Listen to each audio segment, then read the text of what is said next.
down with the spoon. And your boy, Friday the South Band. Charges on the beat. For the spoon to get your information. To the spoon to be part of our discussion. Spoon television. Spoon radio station. Spoon gonna tell you what is happening in Liberia. Spoon gonna tell you what is happening in Monrovia. Spoon gonna tell you what is happening in Africa. Just to spoon you will know. If the children crying for starvation, just to spoon. You want to get a news update, my brother, to spoon. You want to know what is happening, Moreover, to spoon. Politicians want to make their decision, just to spoon. You want to know what's happening in the ministry, to spoon. Yeah, to spoon. Yeah, to spoon. You from Funjama, Maryland, to spoon. Yeah, to spoon. If you eat kepa, congratulate my brother, to spoon. You got a Spoon TV, you got a Spoon Radio, to spoon. Yeah, to spoon. Okay, folks, time check here in Liberia is 5 minutes down, 8 p.m. It's thundering here in Pinsville. It's thundering Congo Town. It's raining in most parts of the country as well. It's the weekend. How are you doing? And you're welcome to Saturday's edition of Liberia's premier talk show. This is the undisputed number one talk show in Liberia. Of course, Spoon Talk. I need no introduction. I need not tell you that it's Spoon Talk, but just so you know, it's Spoon Talk. Folks, you're welcome. My name is Diamond Slanger. We're across the Spoon Network on Spoon 107.5, Fabric 101.1 FM, and Super 95.5 FM.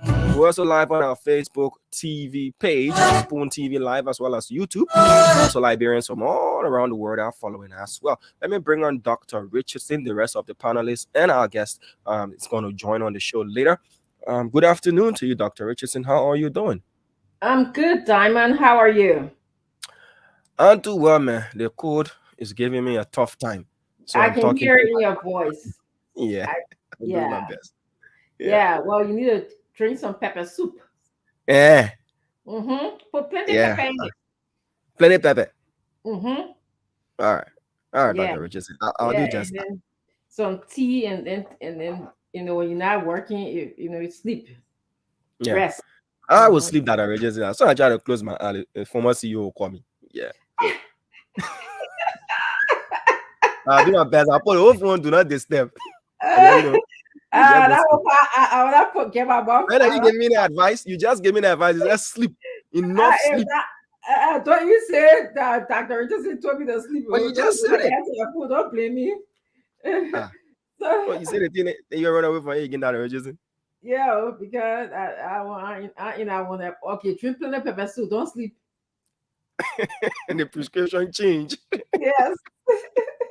I am not getting into you and your CEO. Wala. Okay. Yeah. So it's raining in Monrovia? Yeah, it's raining. It's thundering as well in most parts of the country. We're in our rainy season. So it's no news that it's going to be raining. But yes, it's been somewhat of a sunny day. And now it's downpouring as well, Dr. Richardson. But it's been raining in some parts of the country. That's good. So I know usually on the weekend, the news is kind of quiet. But is there anything trending going on right now that you'd like to share with the audience? Yeah, it's the weekend, as you rightly put it. A lot of activities, have quieted down. But still there are stuff happening across the country. We're getting seismic, reactions from Maryland. What we've been told, that part of the country is shaking. I don't know what's causing the trembles there, but you tell us more. We heard that there has been an invasion in Maryland County. Yeah, seismic. Look, how much she laughing. Come on, go ahead, talk this story. But that is gonna be saved for last. Yeah. So today on the show, we want to say congratulations. Earth shattering going on over there. We want to say congratulations.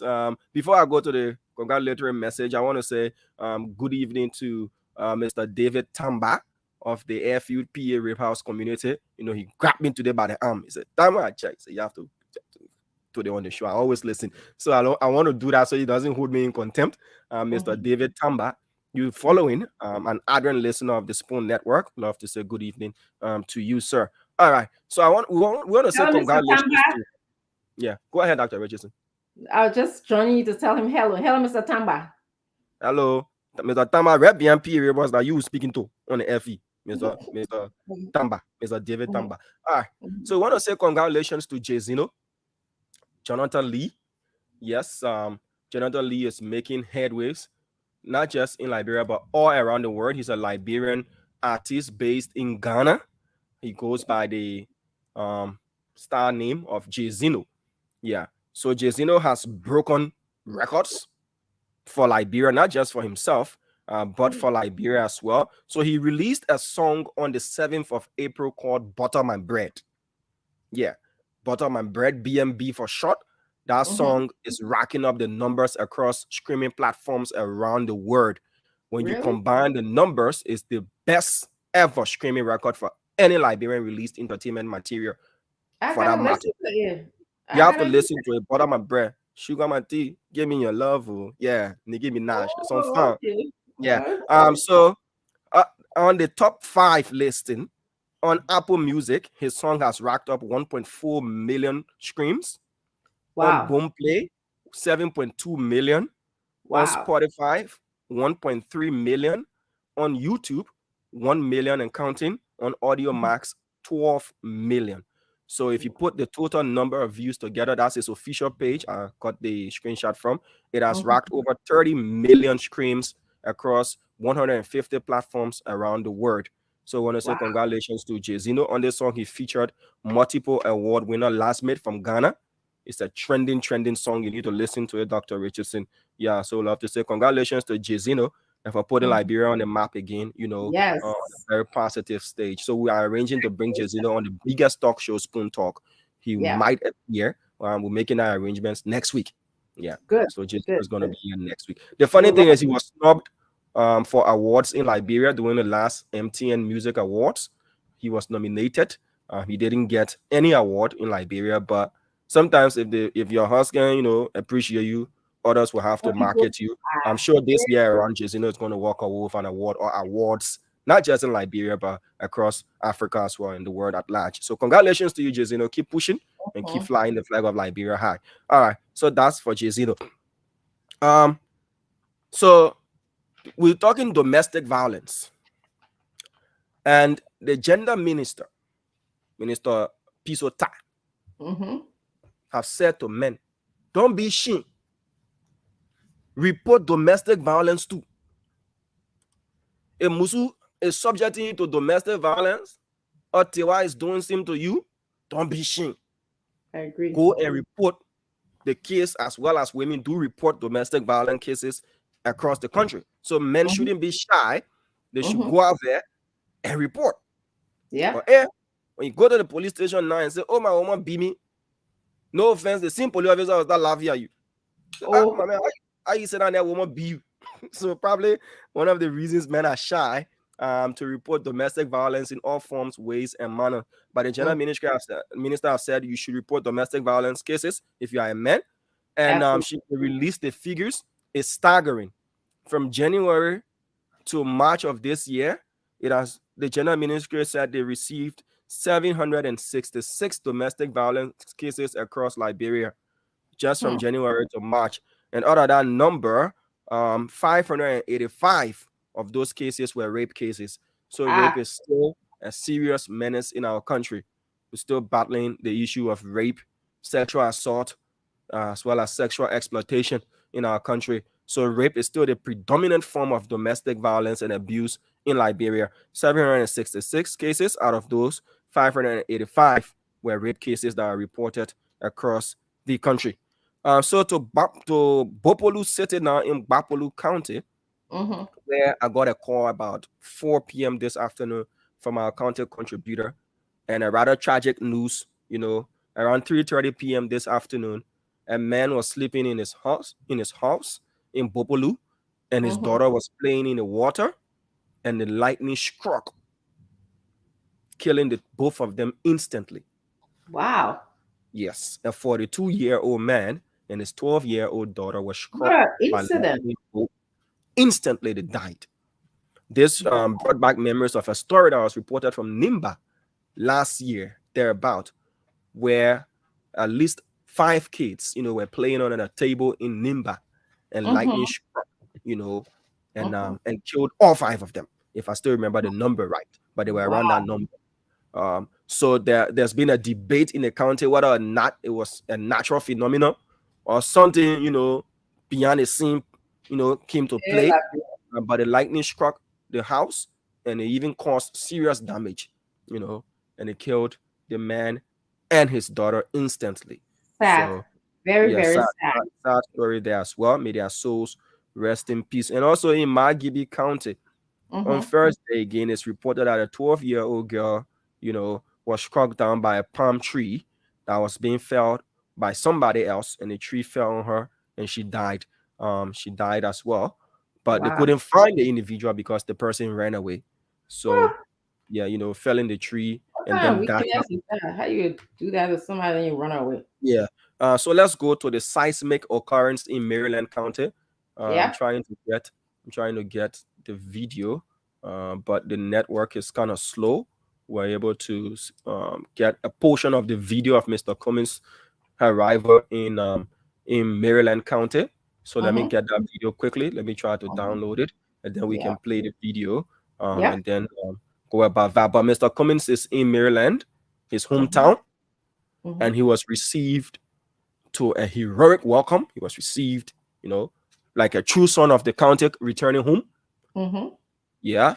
And Marylanders and people from all across the southeastern belt trooped in, including traditional leaders, young people, old people, motorbike riders, and everybody, from all walks of life were there to welcome Mr. Cummins. According to his official post, he was to be in Plibo, between the Liberia and Ivory Coast border, and then he was going to make his way to Harper City. So this is the video. I'm trying to get the video up quickly so that we can share with our viewers so they get a gist of what is going on there in Maryland County. So just give me a minute and I'll upload that. And rather, another news, though, is not directly affecting Liberia, but it's, we are related by tribes in Liberia. So it's been reported that in Tulople, in a town called Zomble, there was a huge commotion between the Crown people there and the Burkina base. It was on the Ivorian side of the border, though, and that led to the Burkina base reportedly burning down an entire town. I've got pictures to show as well.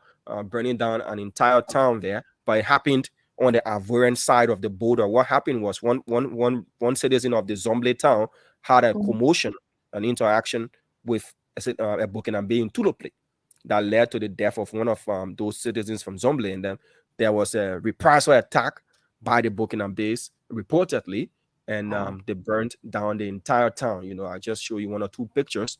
It had to take the intervention of the gendarmerie, if I got their name right, the police, and they intervened. Get it right. Just tell me the right thing. Yeah, they had to intervene. So these are pictures from what happened there. Wow. It's on the Ivorian side. So you're looking at, and we ourselves in Liberia, we've had reports that the Burkina Faso have encroached on a large and a vast portion of forest land in Grand Jida County. That issue has been an issue that is yet to be resolved. We've been told that in Grand Jida County, I got intel from an immigration officer who was part of the team that went there, said the Burkina Faso have encroached on a vast portion of the forest in Grand Jida County. They're using it for cash crop farming, cocoa, coffee, rearing of their cattle as well. And it's a serious thing in that part that it has been leading to commotions between Burkina Faso and Grand Jidans. But this one happened on the Ivorian side of the border. So let me play the Cummins video quickly. I think it has been uploaded quickly. As unfolds, deep in the heart of Blue City, Mr. Cummins walks to the city. His people are accompanying him. I can feel joy. I'm so excited. I'm so happy. If you are there watching, just leave a comment. You share the live. Follow ANC Liberia Television. ANC TV. We got to play for ANC TV. So yeah, the guy saying he's excited, he's elated, he didn't get words to say, he's short of words. That ANC TV. Let me just make that clear. Yeah, that's how I feel too. I'm excited. It looks like it's earth shaking, volcano, seismic. You know. Hey, I translate the photo. Yes. I thought you said you don't believe in crowd again, Dr. Richardson. Why the crowd got you excited? Actually, I just like the fact that they're welcoming him. I don't believe in crowd being put into a bank and vault that will unleash in October 10, 2023. That some people believe that that's got a crowd within in a vault. But I appreciate the fact. Who are those that believe they got crowd with just kept in the vault? I've heard this from different people, primarily the Unity Party people. Mm-hmm. They're the one who feel like punch and then hide your fist. Say that again. I thought you were trying to throw a punch and hide your fist, Why should I do that? Yeah, so you said who are those again? You've been hearing this predominantly from which party? The United Party people. They say that they always talk about this number that they have. They won the last Ellen time, and so they believe that the number is still kept in the vault. Oh, but JMB has been pulling crowds though. Though you don't believe in crowd, but he was in District 11, subsequently ended in District 2, Jacobtown area, very bad, and the turnout has been impressive. Yeah, I saw that picture. So I want to ask you one question, Dr. Richardson. Is it that you ANC folks, you got a reconnaissance team that you can send covertly to go at United Party events and take the picture from when the crowd has not arrived in full, or to go at the rear and take those pictures? Because I've been seeing a lot of these pictures coming from noon ANC partisans. Is it part of the propaganda strategy that will always show the side that when people are arriving, they will take the picture? One guy made a post and said, "See how I'm risking my life to take this picture." So I'm like, so if you're risking your life, you climbing on the pole to show that the crowd is not large enough. Why are you doing that? Is it a strategy from you? Yeah, that I wouldn't know, because obviously I'm not on that team. Maybe there's a team they have, but I don't know, and I actually don't pay attention to that. I did see pictures of the event, I believe, on Facebook. Like people are showing that different pictures. One looked like it was a lot of people were there. The other one looked like it was an empty field or half a field. So people do that. When you're selecting those pictures, which ones are you really interested in? The one that shows a lot of people, or you go for the ones that show a smaller number of people? Like, do you say, okay, this one is more interesting? Which one do you spend a lot of time analyzing? I don't spend a lot of time on either one of them. I'm more of the door-to-door type person, intimate conversation with people about changing Liberia. But I don't really pay again. I like the rousing welcome of Mr. Cummins in Maryland, but I don't pay attention to that. I really like talking to people about the civic responsibilities of a citizen. Making sure that you vote right, not rice, not a bag of rice, so that we can change our country, put our country on the right path. And I believe the person who can do that is Mr. Alexander Cummins. I don't believe former Vice President Buckeye can do so. He was in power as the Vice President.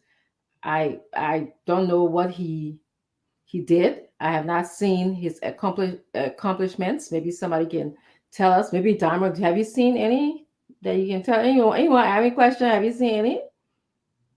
When you say any, like if I've seen anything that the former vice president has done in terms of You know, in It's, Liberia, I was in Liberia. I go to Liberia a lot. I believe it was during Weah administration that the road around the vice president's house were paved. you mean the rehab, the Correct. rehab community road? Yes. Mm. Okay. Okay. Yeah. That All right. saddens me, you know, knowing that as a vice president, second in command of the country, your own neighborhood is not presentable or Mhm. is not even developed in a way of pavement, because development is not just pavement but just to pave it. So that to me Well, was. for me, what I do Mhm. know is the road around the former vice president's house has been paved. Prior Yes, to President we are ascending to power. There was a bad spot. His house is situated in the middle of two roads that are that's going right. It's directly a opposite each corner other. property. Yes. Yes.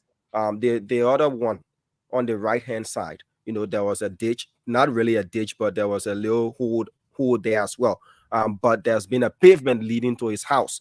What President Weah did do was the other community roads and all of that. He managed to have done that project to have asphalt pavement there. But the main road from Rehab Junction going all the way that you can use to go to GSA and all of those areas, they were paved when he was former vice president.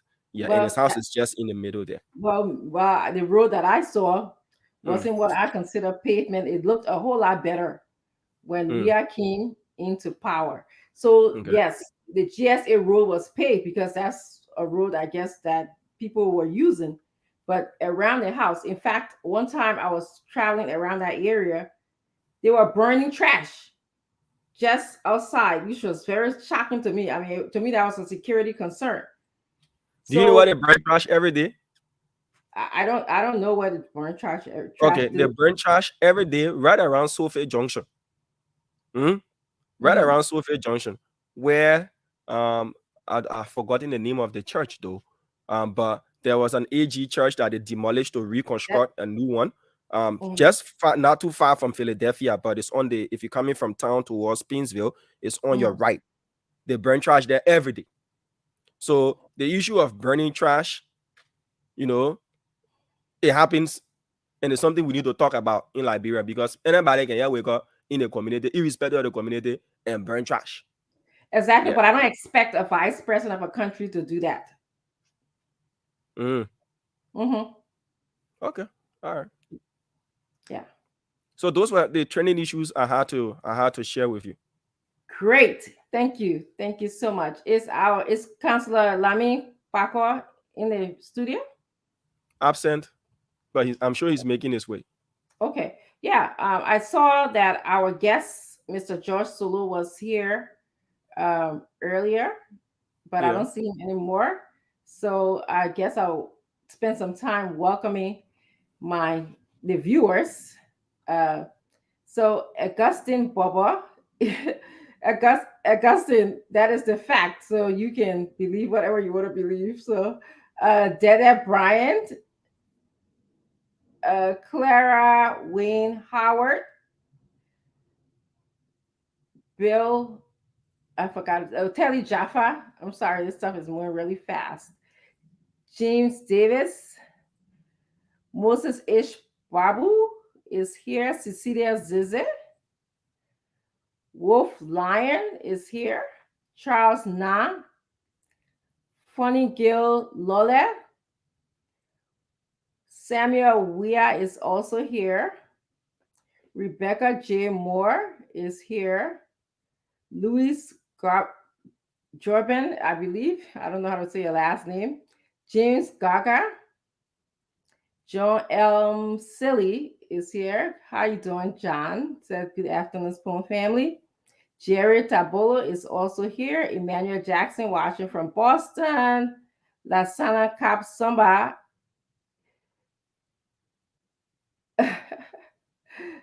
James K. Cole is here.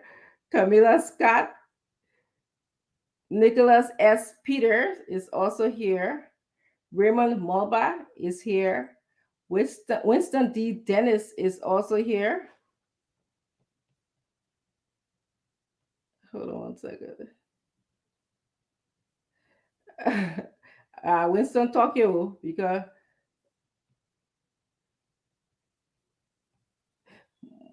Moses H. Babu is also here. John K. Wright is here. Roberto Cully is here. How would I know which? Black Duke is also here from the Cayman Island. Wow. Brooks Kanga is here. E. Otello Davis III is also here. Brooks, how you doing? I hope you're having a wonderful day. Angela Williams is also here. Tiger Queen is here. I hope you're having a great day, Tiger Queen. It's a wonderful Saturday here in South Jersey. I'm in the middle of doing laundry and also spending my time on Spoon Talk. Nancy Eastman, how are you? Tell my Auntie Lucinda I say hello to. Angela Williams, hello, how are you? Emmett M. Japate. Emmett, can you show me some ideas? Now say I got no ideas.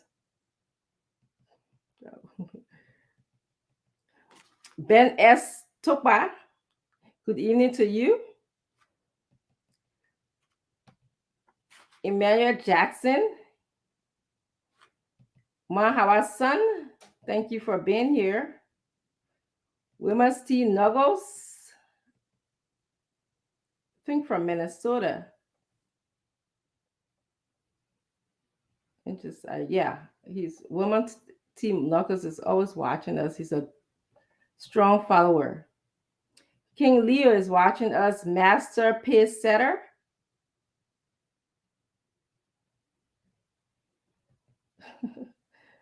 Oh God, I'm reading some of the comments. Are just very interesting and funny. Helena Cassett is also watching. Abraham Dennis is watching. Have you heard from the I've heard from the guest. Yeah. Have you heard from the guest? We're trying to work things out in the background. Okay. That's why you see on my phone. Yeah. We had him earlier. He seemed to be having some network issue. Okay. But let me ask you a quick question, Dr. Richardson. I saw a post on your page. And you said you've gotten a lighter week, either a summer or something like that. So you don't have so much work as compared to the last time around. Yeah. Before you answer you, I see Samuel. I don't know who put that up. Samuel, I have letters after my name, and you don't clearly. So you really don't know how I got my degree. You have not. That up, though. Huh? I don't know who put that up. Okay. That was a technical. I thought you were asking me to respond. Yes. No. Well, you're asking me a question. Yeah, I was asking you a question. I did see a post from you. I'm paraphrasing, but you can put me right on track, where you said you don't have so much workload this time around as compared to the last time or the last times around. So you have a lot of time on your hands. So how are you going to spend your time? As I read, you said you don't have so much dissertations and all of that, and stuff like that. And how's your grandson doing? Yeah, I see you be posting your grandson a lot. Hey, grandma. Yeah. Actually, I'm not actually teaching for 18 years. I've been on my job I've been a professor for 19 years. Okay. So I think that is a wonderful accomplishment. These days, people don't stay long on a job for 19 years. So for those of you asking about my degree, I had a degree, and I'm using my degree in a professional setting. So, I guess I had a lot of credits from teaching. So the program, the dean said to me, you have a lot of credits from also serving on dissertations. We get credits from serving on dissertations. And so she's like, you off this summer. And I was like, wow, that was very exciting to me, because usually, even though my classes is reduced from my 4 classes, but it was just great. So, but I'm still meeting with students. I'm still advising students. A lot of students, but I'm meeting them, by way of Zoom these days, or we got Google Meet.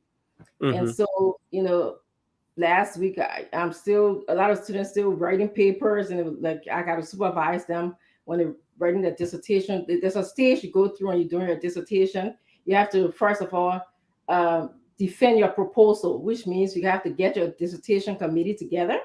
There consists of 3 members, and you have to sort of tell us what you're going to be doing, what's your topic. And we then say, okay, do this, change this, or it's okay, or we'll serve on the committee. I have an expertise in that area, so I can contribute. So that's kind of what I've been doing. And then, of course, like tomorrow, I know I have a dissertation. Then, of course, it takes a year to write your dissertation. So tomorrow I have a student who's defending. I chair a dissertation on bipolar in children. So because usually for the longest time, we psychologists didn't think children suffer from bipolar, which is the depression and manic stage. And so he did some research and found out that, of course, yes, it does happen. Therefore, he's going to write a guideline for psychologists to use when working with children who may have bipolar diagnosis. So tomorrow I'll be doing a defense on that. And hopefully that'll be great. And then, so there's also the whole summer I'm spending my time defending dissertations, meeting with students. I also have a small practice as a psychologist. So I'm writing reports, psychological reports. So that's how and of course I'm on Spoon. So that's how I'm spending my time. And I like, doing my hobbies such as gardening, spending time with my grandson. We go outside earlier. He likes going outside, and also he likes to come back inside. So we go outside, and he's there for 10 minutes. We want to come back inside. So today is rather a quiet day as we wait for our guests to come in. Yeah, so Dr. Richardson, I've been listening to you. Sorry, I'm in the background. We're trying to see how best we can bring former chairman George Solo, on the show. So we're trying to find the best way possible to have him on. He was earlier backstage, but apparently he's having some network issues. So whether or not he's going to make his way here in person, or we are going to do the show with him coming on virtually, we're working on that. So I listened to you. So you're looking for him coming in person? So he's in Liberia. No, that is the information that I got, that probably he would have come in person, but I knew that he would have probably come on virtually because I sent him the link as well. So whether he's in Liberia or not, people kind of skeptical about letting people know where they are, especially if you occupied a position as he did, or you kind of careful about your whereabouts being known. So I can't confirm to you whether he's here or he's out of Liberia, but all I do know is I sent him the link. That's okay. Well, work on it in the back, and I'm waiting here.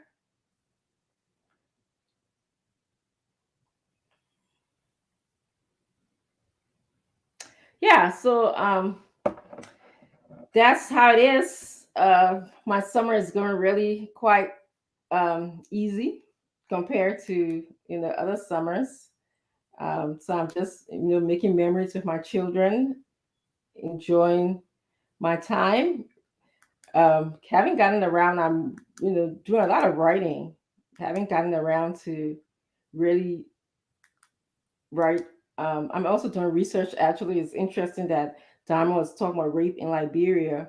So me and some colleagues are doing a research on rape in Liberia. So it's interesting to know that the rate of people being raped in Liberia is I think 585 persons got raped in Liberia between January 2023 and March 2023. I'm interested in knowing if it went up or down from last year or the previous time that it gathered this number, but it certainly is definitely concerning to me. So I'm involved in that research. And the interesting thing when you're doing quantitative, so you can do a quantitative and qualitative study, or you can do mixed research. And if you're doing either one that you're doing in academic settings, you have to get a research and ethic review board approval, which means that we have a whole committee that comprised of my colleagues, other professors, and we have to submit our plan to them, like what we're doing and how we're going to do the methodology, and are there any ethical concerns. And so we submitted our proposal to do the study to the Research and Ethic Review Board Committee, and there were some concerns. I'm actually going to be doing a presentation very soon, because generally people don't do research in other countries. We usually do research in the United States. So one of the questions that was asked is, what happens if someone has ongoing issues? Do they have like a therapist that they can go to regularly to see? And that was the question that the Research and Ethic Review Board was asking me. And I know there's a hotline, like when somebody gets raped, they call. So I put that in there. But, the concept of not having, like, how we can just pick our phone and Google a psychologist, a psychiatrist, or a therapist. So that concept, like, they kept on asking, can you just Google a therapist? I'm like, no, it's not like here, So those are the kinds, like the things that I had to explain. When you're doing, like, with the Research and Ethics Review Board, so they had other questions about, Liberia, what do people do after they get raped. It was just really interesting. So Diamond, I'm waiting on you. Any news? I'm back. I'm in the background. As I said, we're working on getting Mr. Solo and also getting the other panelists on, but I'll be here for a while I'm working on that. I can multitask as we have this discussion and wait for the rest of the team to come on board. So you're talking about the figures from the Ministry of Gender, the alarming figures as well, domestic violence wise in the country from January to March of this year. They've reported 766 domestic violence cases, and out of that number, out of the 766, 585 of that number is rape cases. It's rape cases, and we had the president declare rape a national emergency a couple of years back. I remember when the DNA machine was then unveiled, many said that it would have been a huge step in the improving our fight against rape and other forms of sexual and gender-based violence in the country. But sadly, we've seen the number of rape cases not diminishing. We get a lot of reports. You visit a lot of the police stations. There's still the issue of compromising, and we should also look at the fact that rape is also being weaponized in the country. I've been at the court and I've seen a girl fight her mother because the mother didn't like the boyfriend at the time and reported a fictitious case against the boyfriend at the court, and said, the boyfriend had raped her daughter. And the way it is in Liberia, when someone reports you for rape, of raping them, law enforcement is going to arrest you immediately. You are going to be arrested because you deem as a threat to society. So you will be arrested and your case will begin from there.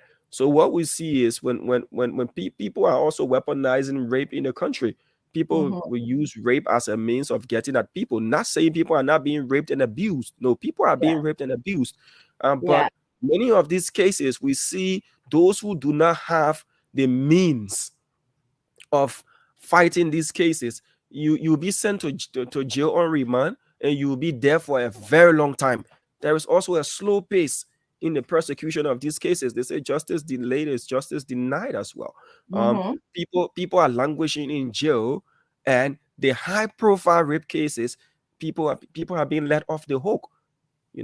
So if we don't see a very serious shift in how we fight rape cases and other forms of sexual and gender-based violence in our country. We will not see this trend going down anytime soon. Victims are being, named and shamed.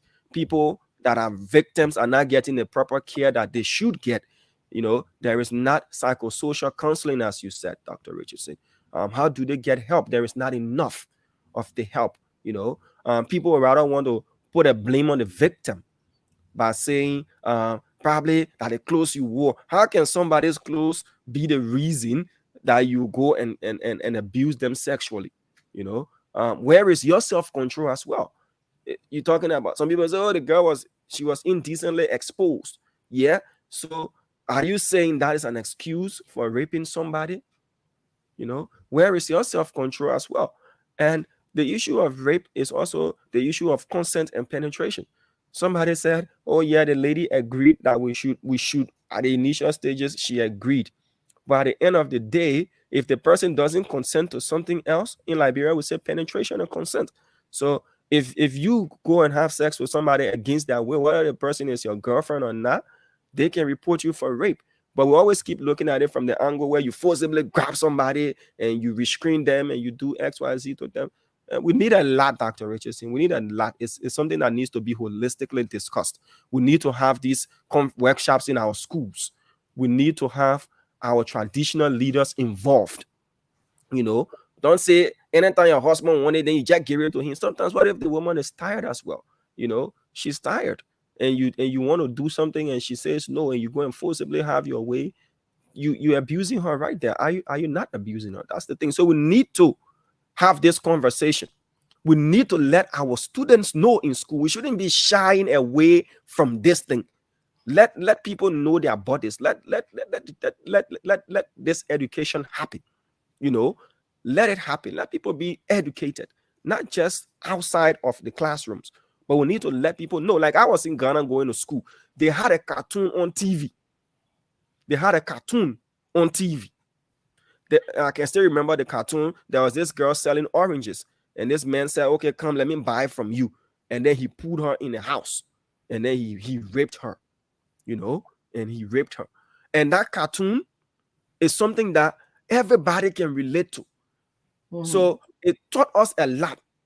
That, okay, if somebody sends you to get something, don't enter that person's room. Dr. Regine, let me tell you something today in the whole country and the whole world listening. I'm believing in that play man kind of stuff. I'm believing in that scenario. I'm believing somebody telling my son, say, oh, that your wife, yeah? No, I'm believing that thing. I don't. Because if you let the child to start having that mindset that, okay, this person is my husband, this person is my wife. If that person is touching your child, the child is going to have that mindset that he or she belongs to that person some way, somehow. So like my wife doing this to me, don't bring that around my son. Don't bring that older son like my wife and all that. No. When he reaches the age of having a wife, he will have his wife. Mm-hmm. We need to educate our children a lot. That they may help him and daughter. So let anything the man say, do it for him. When you say wash your clothes, then you go wash your clothes. When you're in a room, he's exposed, then the child is going in because this man is giving the mother some kind of money or is aiding the child some way, somehow. No. We need to have this education. It's in schools. People are being taught in other countries. We need to do that as well, Dr. Richardson.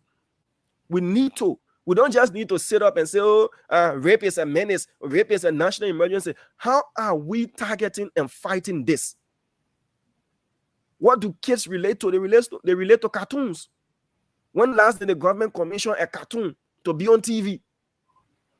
There was another cartoon again that taught us about ourselves, our body, as a teenager, as an adolescent growing up. When you start having sexual urges, what you need to do to take your mind from on that, as a young kid growing up. If we look at it, most of our children are involved in sexual acts at a very, very tender age because we don't want to have the talk with them. We don't want to have that conversation with them. So as I said, Dr. Richardson, we need to take this bugumere cloth from around this rape issue and let everybody educate another person. That's why I stop on this. If we don't do that, We'll keep naming and shaming the victims. This thing will continue to go around.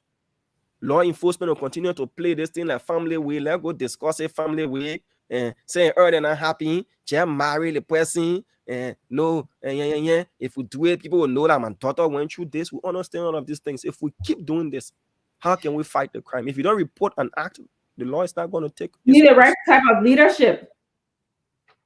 There you go. If anything, the world is spinning around to make it political. And JMB is not that type of leadership. So you need the right type of leadership. You need someone like, Mr. Cummins hosted, I was in Liberia, I think it was January 2020. I did like 2 weeks workshop on sexual and gender-based violence, and it was people from the community that came in. They did a selection process.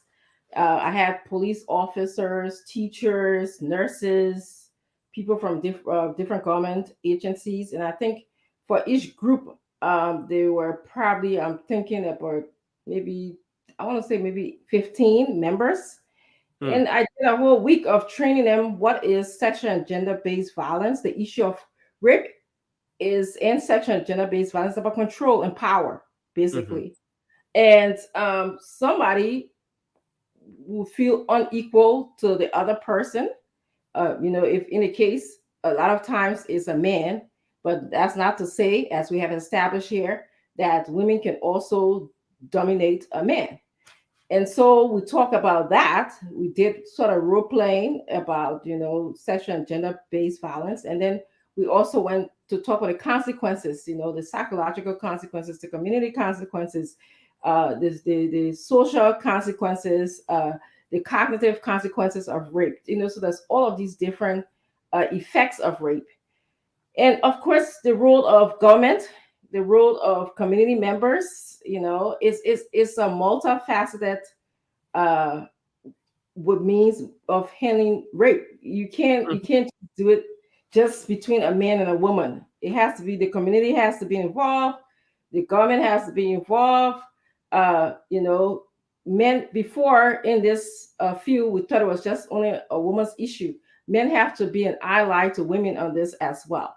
Because we recognize that men are the one in power, they are the one in government. So you can't just isolate them from discussing and rape issues. And it takes two. We also recognize it takes two to rape somebody. So young boys have to be educated at a very early age in terms of how they relate to girls, like you were saying. And girls also have to be socialized and educated at a very early age. Now, and then also the third part of this is, same-sex rape. A lot of young boys are being raped, again, because of power and control. And sometimes these young boys, and it's not only isolated to Liberia, they are getting raped because they wanted job, money. And so that's a way of them gaining materialistic things. So it was a really awesome workshop that was sponsored by Mr. Cummins. And so that's, again, you need the right leadership. Like you were saying, in Ghana, they have like a cartoon. I mean, I think in my travels to Liberia, I know I'm trying to recollect if I've seen any jingles or commercial or drama relating to rape issue, or either a billboard relating to rape issue. I know one of the ones that I remember seeing is breastfeeding your children breast milk. That's a frequent announcement that I often hear on the radio when I'm there. But, maybe I have not heard it, or maybe it's there. But I think, that is something that needs to be looked at, putting commercial jingles out there to educate people, to socialize people that, there's like, so it's funny. I in my practice, I see a lot of women, immigrant women as well. And many of them who were raped as maybe children and are now adults, they're still suffering the consequences of, being raped. So it can really, really affect a woman's or anyone's life, a man's life. this one, so many times they're telling me that sometimes it affects the relationship, the ability to trust people, ability to be intimate with somebody else, and trust is actually a huge issue. One I remember like having a conversation with a woman, who explained to me about just being promiscuous because she didn't trust anybody to be committed to. She had like commitment issues. So it really has a long term. I mean, it affects your self-esteem. Because self-esteem is your ability to feel secure in yourself. Your ability to be able to be confident in yourself. And if somebody grabs you and force you to have sex with them, and you're not consenting, again, we even talk about what consent is. When someone consents, what does that mean? And boys and women, I mean, men and women need to be, they need to be cognizant of the fact that when a woman says yes or no, sometimes when you're in a relationship, you'll be able to read your partner, to understand when they're saying yes, I'm going to be close to you, or to say no, I'm not going to be close to you. So, like if you take away someone's body from them and bring pain to them, that person can feel like violated. It's like their self-esteem. They don't feel confident enough. You take away, especially even one time said, because I was going to say, when it's repeated, it even cause more trauma for that person. One lady described to me how sometimes she's always feel like she's fighting in her sleep. That's how, a lot of times when you're traumatized, especially early on, you have flashback of what happened to you. You'll be sitting there daydreaming. Sometimes it's like real, like a movie is playing in your head about your experience of being raped, like how it happened to you. And sometimes that people carry that on into their different dreams, like, or feel like they just have panic attack, anxiety attack, that somebody's going to harm them again. So it's really, it can affect someone really, really bad. Imagine, being raped and feeling depressed and going to school. How are you going to concentrate? How are you going to keep your mind on your work that you're supposed to do? Because if you're depressed, you don't have the energy, you lack motivation to work, to succeed, and you lack motivation to pay attention, to concentrate, because in your head there's something going on. Like you're either thinking about how you were raped, especially if it's very recent, or how when you go home you are going to be raped again, or how do you explain what you experienced to somebody else who's going to believe you. So there's a lot of different things that are going on. And of course, we can talk about it. Take leadership. The leadership, like Mr. Alexander Cummings, would bring in some kind of legal involvement where the court system wouldn't be backlogged. Where, like you said, when delayed justice is justice denied. And we need someone who's sensitive, a leader who's sensitive about this. It's not like business as usual. So I actually believe Mr. Cummings, who has I always like the fact that he has the mindset of two different systems, two different worlds.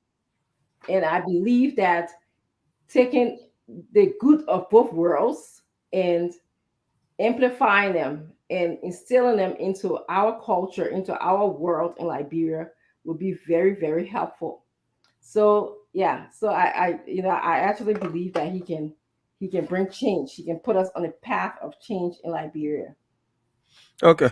So just as added information, Dr. Richardson, you talked about you've not seen during your visits to Liberia, you've not seen any billboard, that promotes, the issue of rape not being a menace in our country, that speaks against rape, if I should say. Yeah. There have been billboards erected, especially during the Ellen Johnson Sirleaf regime, and they remained there. Stop rape, say no to rape, with cartoon-like illustrations as well. There were also billboards speaking against corruption. So government is a continuous process. So those billboards have been up. I did see one of those billboards across the Bourgeois Island area. Yeah, they're still there. Whether or not the message has been replaced, I can't tell you for sure. But there are billboards, but according to you, you've not seen. So yes, depends on where you've been.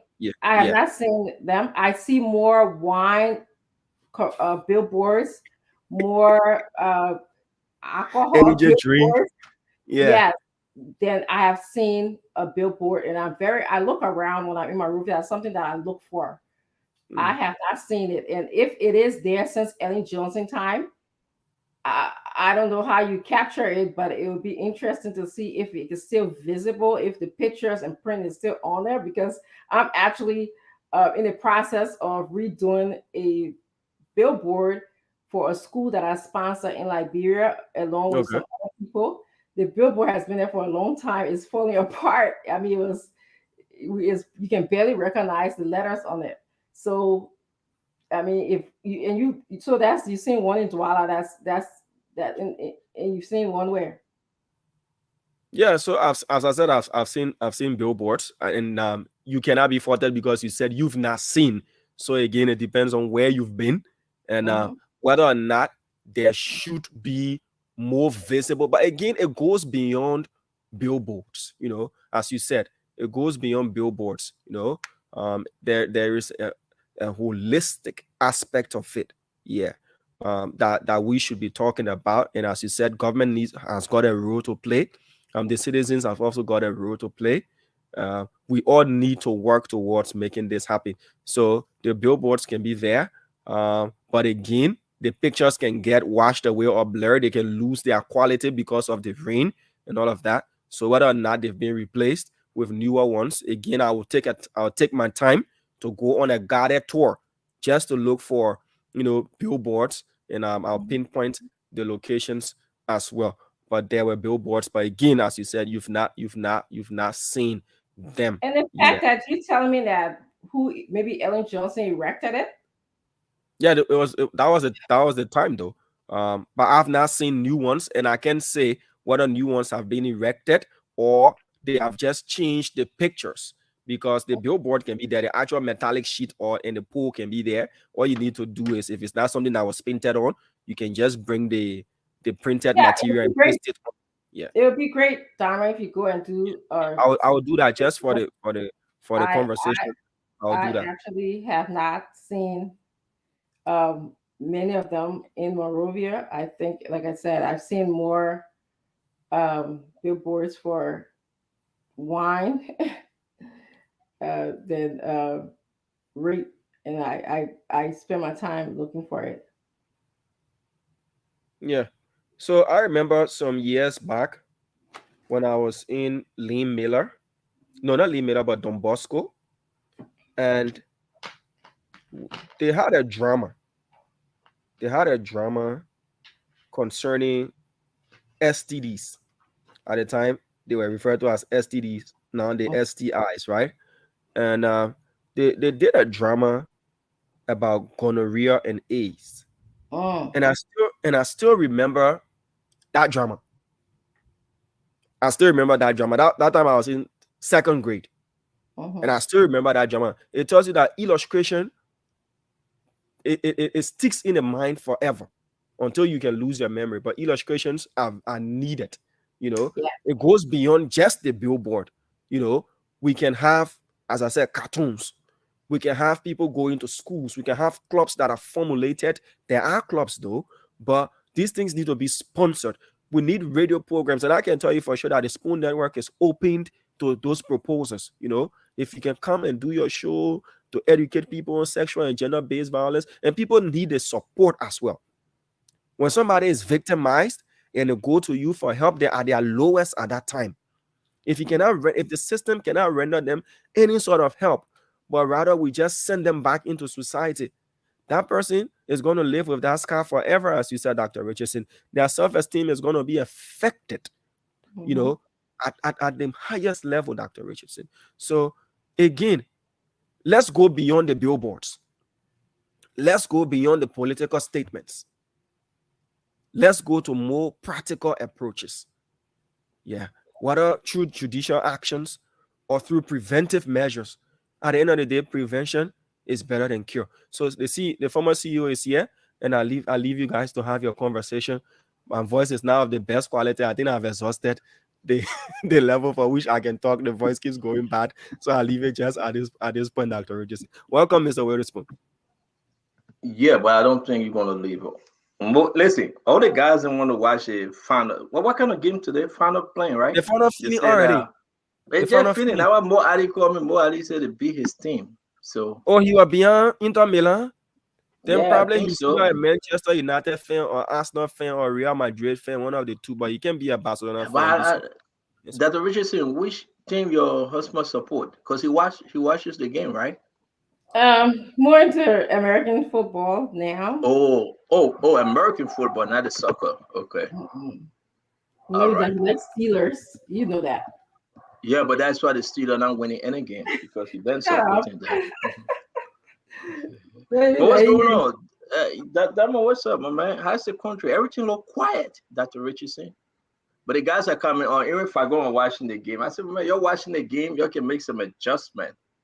But everybody want to watch the game, you know. How you doing, Dr. Richardson? Madam Special. What? Yeah, I'm doing great. Having a quiet Saturday, enjoying my time. I was playing basketball. Oh. Dama had to call me and say, but are you not coming to help Dr. Richardson? So I said, what's happening? He said, everybody left her alone. I said, well, exactly. Good for Dr. Richardson. It can be Dr. Richardson Day. I handled the show well, though. I had she did? Time. Yeah. Talking about Mr. But she's somewhere in the discussion, she said, and they left me all alone. Sometimes, you know, everybody got to give Dr. Richardson the chance to have her show. And I think it would be best, you know, she can do all her teaching. Yep, I can talk Mr. all day. I wish. But somebody said you had George Weah book in the back. Did you remove it? I have bought a couple of George Weah's book to give away to my students, and the last one that I had here was from my brother, who lives in a different state. So I gave it to him. Yeah, so it was very. We like to be looking in the back. And someone said you're promoting George Weah because the book was just sitting in the back, and it means that you are switched to. Actually, that's someone Mo Ali said it. Mo Ali said you're promoting George Weah. That's funny. But can we see what you got in your back? Those books? You can see I have one book here on addressing cultural complexity in. Dama forget it. That woman book not for fun, for data. Dama. That's what Don't book not for data. But I see ABC where you can read it. I teach a class on the psychology of diversity. And so this book I use. Then there's another book for statistic research method. Okay. Because a lot of my students do quantitative studies for their dissertation. So we have to, the null hypothesis, the hypothesis, what are they doing, a t-test or ANOVA, analysis of variance. But let me ask you a question. While we wait for the guys, Dr. Richardson, let's talk about your profession. Let's talk about you a little bit. Why you got into the field of psychologist? Why? Oh my God. That's a loaded question right there. Are you the guest now, Dr. Richardson? I know, right? You know how you know him. Well, psychology is not something that we grew up with in Liberia. You either become a medical doctor or a lawyer or a nurse. Those are the things that your parents would kind of dream that their children would become. So obviously, when I came to the United States, I was looking at something different to be, because my dad actually wanted me to be a medical doctor. And I think it was a good sort of settle between being a medical doctor and a psychologist. I'm a doctor anyways. It's just that I'm not a medical doctor. So I think it was a good kind of settlement for him. And in the end, it worked out well. So how long it took you to complete and you got your degree as? So you to become a psychologist, you have to have 4 years of undergraduate degree, which is your bachelor degree. Then I went for 2 years having my master's in counseling psychology, and then for 6 years in a doctoral program, a clinical doctoral program. So that's 12 years altogether, which is equivalent to being in medical school, honestly. So that's why when I say it's a good settlement. Wow. And then you have to do a year, what we call postdoc. After you finish school, you have to go a year of what the medical students will call residency, what we call it during your postdoc, where we will go and spend a year at a clinic or a hospital or a prison. Some people who like forensic type psychology, they go to the prison system. And then you have to take a test to pass a licensure, depending on what state you're going to. So how many states are you practicing in? Well, I'm only licensed in the state of Pennsylvania, and I choose that state because I didn't want to have clients in my neighborhood. So okay. My office have never been in my neighborhood because I really like to keep my boundaries with my clients because my kids were young. I would go play soccer, take them to the soccer field, and I don't want my clients to come up to me. I'm feeling depressed, or telling me, even though people do that to me when as soon as they know I'm a psychologist, when I'm out there, people walk up to me and start telling me their stories or telling me about something. And so let me ask you. I'm sorry. Let me ask you again, though. So now you practicing in another state, but yet and still you can be licensed in Delaware, New York, whatever you think. Correct. Delaware has. Can you help us? Yeah, but can you help us understand? Are you one of those that can prescribe? Are you licensed to prescribe medication? No. The state of Pennsylvania and New Jersey, they're still working on a bill for psychologists to prescribe. And even when that bill passes, I'm not interested in prescribing because that means I have to go back to school. I think I have to do another year of. I took a semester of pharmacology, which is, as a nurse, is studying all psychotropic medicine for me, which is, Abilify, mood stabilizer. Yeah. Yes, those medications. So you have to take a whole semester of that. But to prescribe, I would have to go back to school for a whole year. So states like New Mexico, I think. But why are you avoiding it? You don't want to be part of it, though.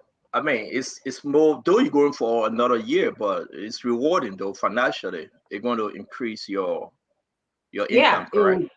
Definitely. But I don't.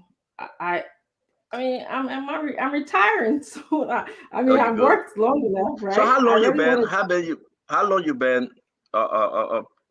long you been practicing?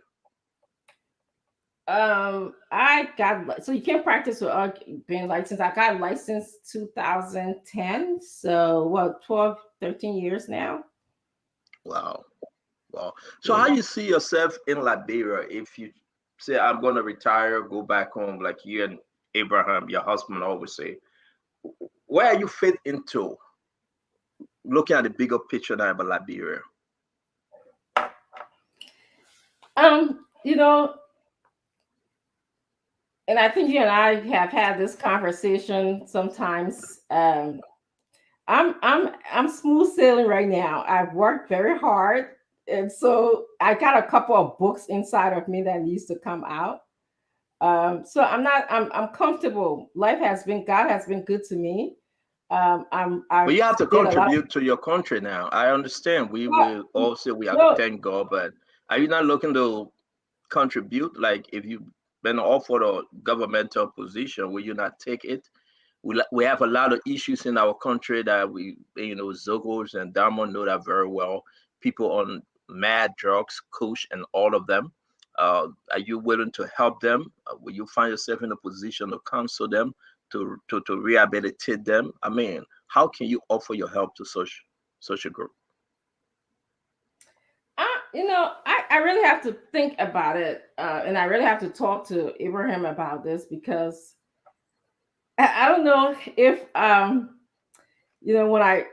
when I retired, if it was like almost coming back from retirement. And you see, Liberia needs a lot of things, like, you know, I have to look at our mental health laws. I have to look at the way that medication. The last time I looked, you know, I think we were prescribing barbiturates for psychosis. So I really have to look at all of those things to see how effective I can be as a psychologist in our culture. I mean, a lot of times people just think you taking somebody to just go talk to them, counsel them, but it requires a lot. You know, there's a lot of liability. Does my liability? So what are you doing now? I know we talk politics all the time. Let's work on Mo Adi. It's very interesting because folks need to know about us. We come on the show every day and talk politics. But what are you doing now, apart from politics? What are you doing now in helping or the Zokos, the folks that went through the war, you know, those disadvantaged youth? What are you doing now on the side in helping them? Well, I'm not involved with the Zokos in Liberia, but as you probably know, I've been involved with my alumni association for the past maybe 19, 20 years, which is the Bong Educational Alumni Association. As a matter of fact, in a matter of 4 weeks, they will be coming to my home. We have an annual convention. I think when we look at Alumni Association, we probably have the most money in our bank account. And so we've been contributing, subsidizing education in Bon Mines. That's where I grew up. I grew up in Bon Mines. When the war came, you know, the whole area was demolished and torn down. And so the school had to be moved to Zawiata School, which is a school that there were two schools, Bontown School and Zawiata School. So Zawiata School remained intact. So we've been supporting the students in Zawiata School. I think now the government added another school, I think Boto Bagre School. So we have a resource center that we have been supporting for the past 19 years. So but that's your organization, though. It's not the Dr. Richardson coming into Liberia with her own profession. That's your organization, correct? Yeah. So I joined that organization. Before we bring Mo Adi in, let's talk about your business. What's the name of your company, your business, and how long has it been in existence? Well, I rather not say the name of my business, but I've been practicing 13 years. I thought we want to promote you. What do you mean you're not saying the name? It's good. I mean, you're running a legal business. People can actually, you know, you can Google me. Actually, I like saying Google me, you'll find out about me. Just Google me, you'll find out. That many people can say Google me, you know, you'll find out exactly what you want to know. But so I'm more into doing psychological evaluations now. Like when I first started, I was into therapy. I do a little bit of therapy. Actually, I have students in my practice that are practicum students that I refer therapy cases to, so I don't do it. But we see a lot of immigrant students, immigrant clients. So in the United States, there are 4 ways that a psychologist is involved in immigrants' process to becoming a citizen. One is if there's a law that says if you are on deportation and you are married to an American citizen, and your deportation is going to cause psychological or medical hardship for that American citizen, the government will consider not deporting you. So to establish psychological hardship, a lot of lawyers refer their clients to me to establish the psychological. So you know a lot of lawyers. Wow. Yes, do you deal mainly with Liberians? You got a lot of Liberians immigrants? Oh no, all over the world. I do. No, but I'm saying Liberian. Do you have a lot of Liberian immigrants? Yeah. Okay. I do. Beautiful. Mo Ali, man.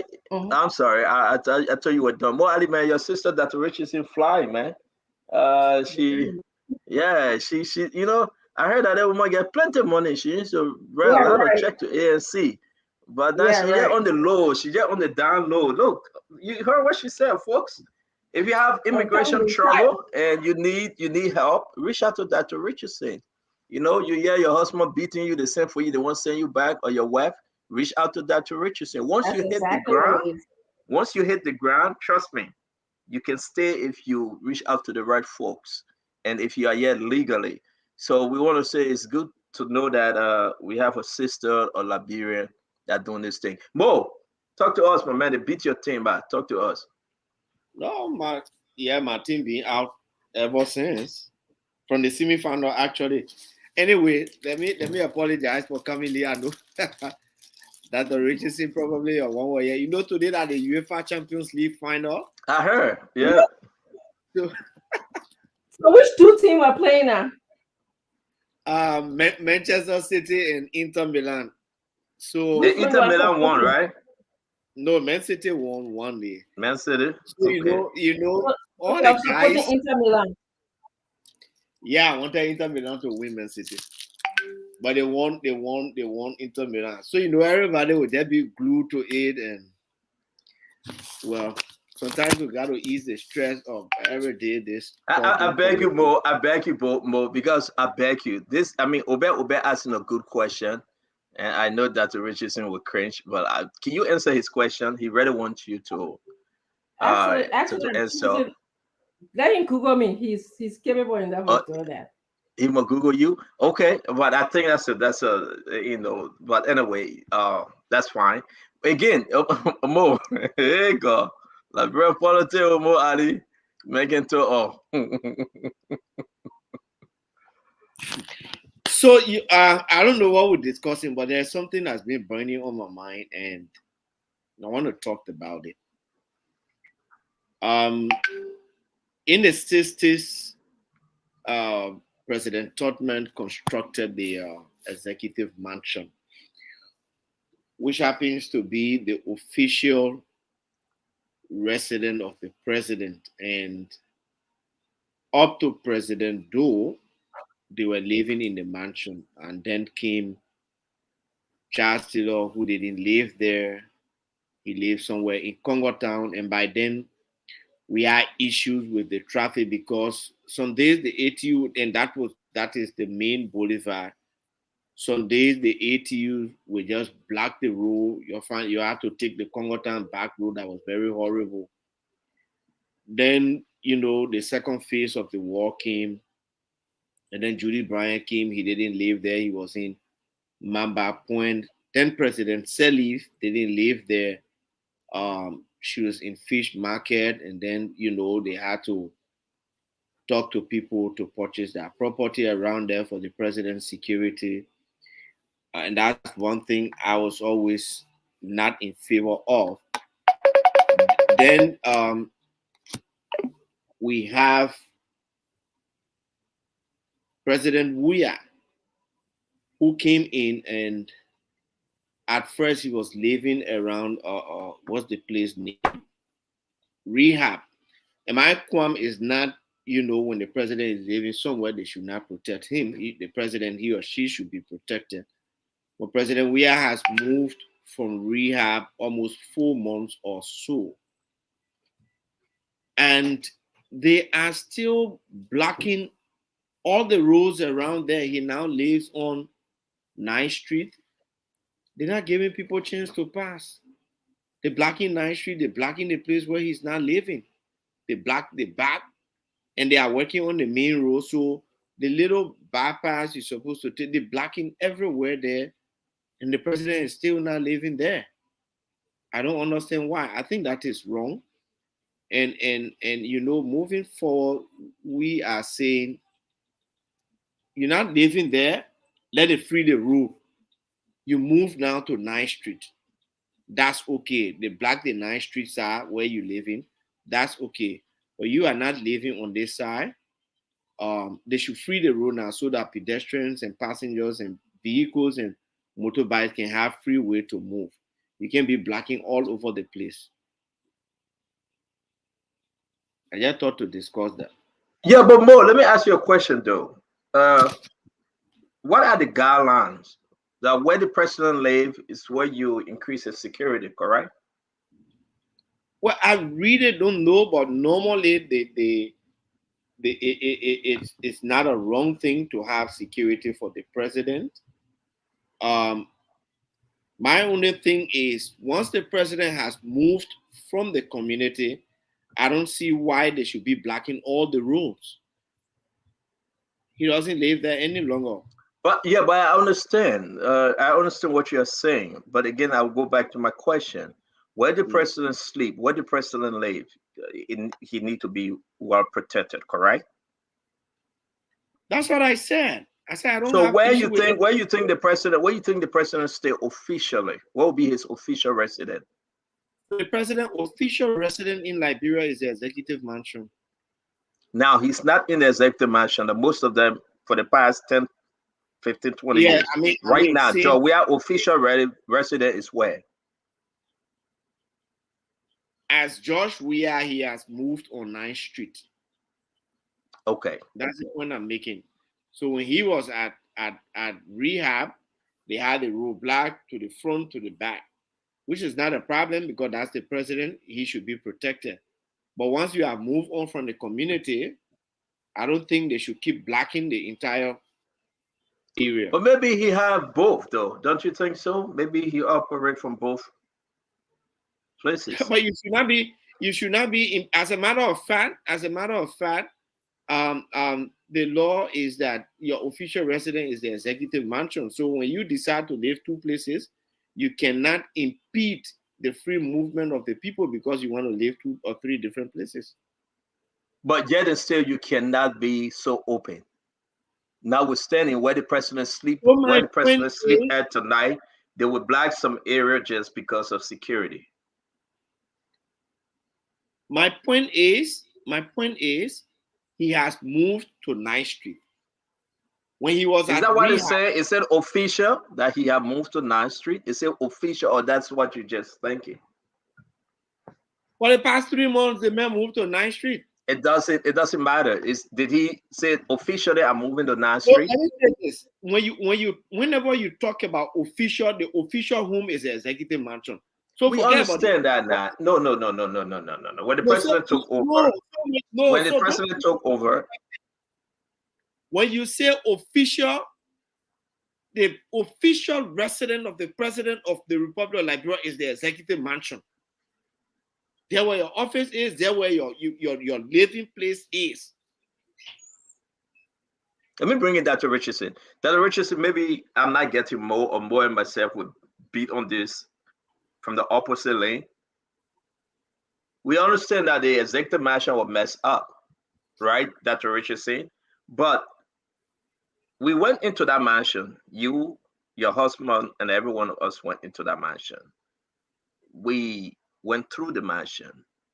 For any reason, if the president considered the mansion just to use as office, but he's going to stay whether to Jamaican Resort or whether he's going to go back to R2 or whatever the place name, like Mo Adi said, or go on 9th Street, doesn't matter, Dr. Richardson. Do you want the president to declare and say, this is my official home, 9th Street, or this is my official home, Jamaican Resort? Is that what you're hearing from Mo Ali tonight? You are muted, Doctor. I'm hearing Mo Ali concerns are the traffic, the blocking of the road. That's what I heard him speak about. So he's saying that the president has practically 3 areas that are blocked off right now. The mansion, sometimes they have to go, around the mansion. And now, actually, when I was in Liberia, you can no longer go near 9th Street. And then, of course, you can't go near Jamaica Resort either. For such a small country, you would think that at least Mo is saying if he's living on 9th Street, at least free up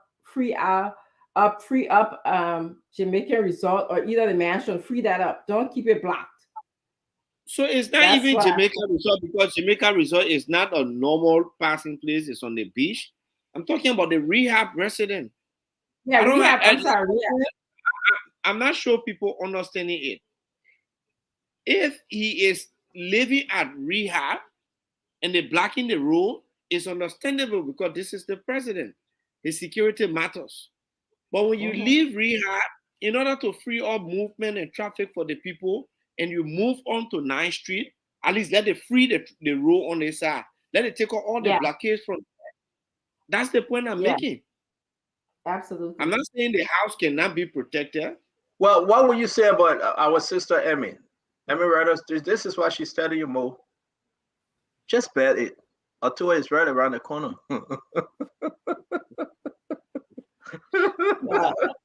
It made me weak, huh? Listen, man. Now it made him weak, right? Just bet it to me, man. Ottawa right around the corner. You don't have to worry again. They will take all those things from there and they will remove all those things. You know, but for me, though, I just believe that Dr. Richardson, you're right. The place is too small and congested. Why were you black all over? You know, give the people some room to move about. But I want to bring this to your attention, guys. Thank you for that. That was good, Moadi. I think you followed the news. On the few days back, the president nominated a few groups to take over LACC. You heard that, right? Mo, we're not hearing you, Mo. Can you unmute? Sorry. Yeah, I heard that. Yeah, let me ask you, and I forgot I wanted to ask Senator Banner yesterday. Right now, do you think the Senate should go about confirming those folks, or they should wait till after the election? Can you put it up 1 minute? Let's just read it. I beg you, Mo. Dama, can you put it up one minute? I look like you got to put the whole thing up, Dama. But the president is Mauricio Liberia, the president of Liberia. This is from the executive mansion page. His Excellency Dr. George Manawea has named the commissioner of the Liberia Anti-Corruption Commission, LDCC. President Webb made the nomination on Thursday, June 8th. The commissioner name include Councillor Alexandra Koma Zoe, Chairperson, Mr. Ernest Aaron Hodges, Vice Chairperson, Mr. Randolph E. Tepps, Commissioner, and you can go through all of it. My question to you, Mo Ali, should DeLong, Senator Banning, Sir Joseph, all of them, should they delay this till after the election, or should they go ahead and confirm those folks? Sincerely, I don't think they should confirm them. This LACC has been there since the Supreme Court ruled for months, and the president did not think to appoint anybody serious there, which shows his inability to fight corruption. I believe they shouldn't confirm them for one simple reason. Whoever becomes president after October and is inaugurated in January, that person should be given the free hand to appoint people to the LACC, because it is going to show how serious the president is in the fight against corruption or to tackle corruption. When you put these people there, I think it is for 5 years or so. When they are not working or something, it becomes a little bit difficult to remove them. And if you want to remove them, you have to go to pay the person off if they are not doing that work and all that kind of stuff. So just leave it. If you win for the second term, you can put your people there. If you are not winning, leave it. Let the new president put people there who will help him, because I don't see any female contesting for the presidency who will help him to fight corruption. I don't think the senators should confirm anybody at the LACC now, because they will not be doing anything at this particular point in time. I don't believe so, and we don't know what those people's stance is against corruption. Given the history of this government, I would judge that they will not be people who will help in the fight against corruption. Dr. Richardson, I'm going to take you back. What do you think the president right now doing this? Looking at the situation we are faced with, the upcoming election, the former LDCC boss, Councillor Martin, He cried wolf. He took it to the Supreme Court, and we are receiving information that he's going back to the Supreme Court again to fight this. But do you think Nathan, Senator Nathan, Darius DeLong, Yombly Kanga, Paul Charles, the rest of them, Prince Johnson, Jeremiah Cohn, Prince Moyi, all of them, do you think they should carry out the confirmation? I don't think so. I think the president is making fun out of corruption in our country, because we have a few more months left before elections. How do you appoint a whole new set of people to start working on such a complex issue in our country? And I think, like Mo is saying, when the government changes, then there'll be new set of people. So are these people really going to have the opportunity to understand, assess how corruption is widespread in our country and develop some kind of intervention? Are they going to be able to do that, or begin to do it actually in a matter of 3 months? I mean, it takes 3 months for someone to even get acclimated to a job in the first place. So I think that he could have waited. If he has high hope on winning, he could have waited. Or if he knows that he's not going to win, then he shouldn't have rushed at all. Let's just wait for the incoming government to really put people who are qualified, who will be in the job for a longer period of time to attack corruption in our country. So that's what I think about it. So let's read what came in, because they are going back to the Supreme Court. It's very fair to say. From the court report says LCC chairman, Councillor Edwin Mountain, legal terms is about to surface with another petition to the Supreme Court to challenge President George Manneh. We are no nominees for LCC position. The report quote one of Councillor Mountain lawyers saying that President Weah June 9, 2023 action is illegal and has set the stage for them to return to the court for interpretation of Article 20 and 25. Take things down. Thank you very much. Let me go back to Mo Ali. Mo Ali, what is on this thing? Why President we are pushing this? Why do you think so? Let me set this up real quick. If you remember Barack Obama, honor his presidency, Dr. Richardson, you understand. I think it was almost 4 to 5 months, right? Barack Obama should have named a Supreme Court justice. But the Senate leader at that time, Mitch McConnell, held back and said no. Correct. We don't know who's We are in a season which is slim dog. Let's wait after the election. And that was very, very serious. But then because of that, Donald Trump had an opportunity to name, to remove Merrick Garland, who is now the AG, and to name himself a Supreme Court justice. Why, personally, we are pushing this thing as if to say that you must do it because 4 months to election. Mo Ali, with that example given, I want you to expand on that. Talk to your senator, talk to the Liberian people. Let me tell you the real reason. All the major opposition candidates, as I know it, Joseph Boakai, Alexander Cummings, and Tiawan Gonglo, have all said if we win, any of them said if they win, they are going to conduct a comprehensive audit of the current government and all of its officials. The LACC will play a major role in such an audit, or if there were prosecutions or stuff like that. President Weah, in my estimation, wants to do the appointment of these officials, people who will be seen to be loyal to him, and they could significantly undermine any future attempt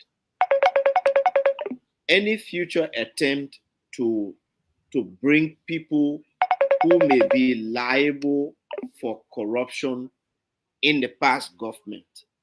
I would think that is one of the prime reasons. And that's a reason why he should not appoint, they should not confirm. It's his right to appoint, We can't take that for him, but it is also the right of the Senate to confirm. So that's why we are calling on the Senate not to confirm any of them. The Senate should block it. You said it right. In the US, when Barack Obama's term was expiring, he appointed somebody to the Supreme Court. I think you are even appointing a chief judge or something, or whatever it is. The Senate block it would say, okay, my man, your time coming finish, wait. Whoever will win the election will do those appointments. A similar thing, yeah, because those are tenured positions. When you appoint people there who will not be able to do the job and they become very loyal to you, it becomes almost, it ties the hands of the new president in a zeal to fight corruption. Because you will now be going back and forth with the LACC board or the commissioners or whatever it is, and it will create a serious setback in the fight against corruption for any new government. That's why the Senate should not confirm any of them.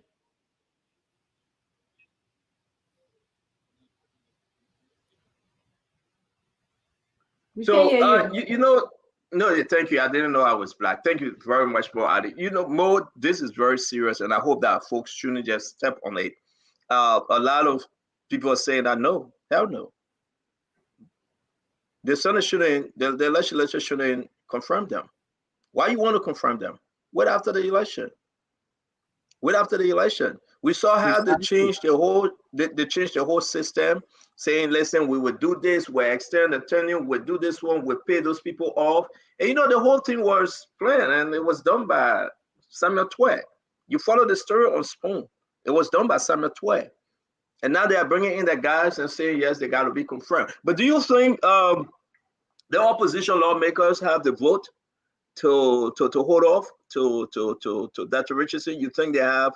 They have the power. I mean, yes, they do. They have the power, but do you think they have the vote not to confirm those guys?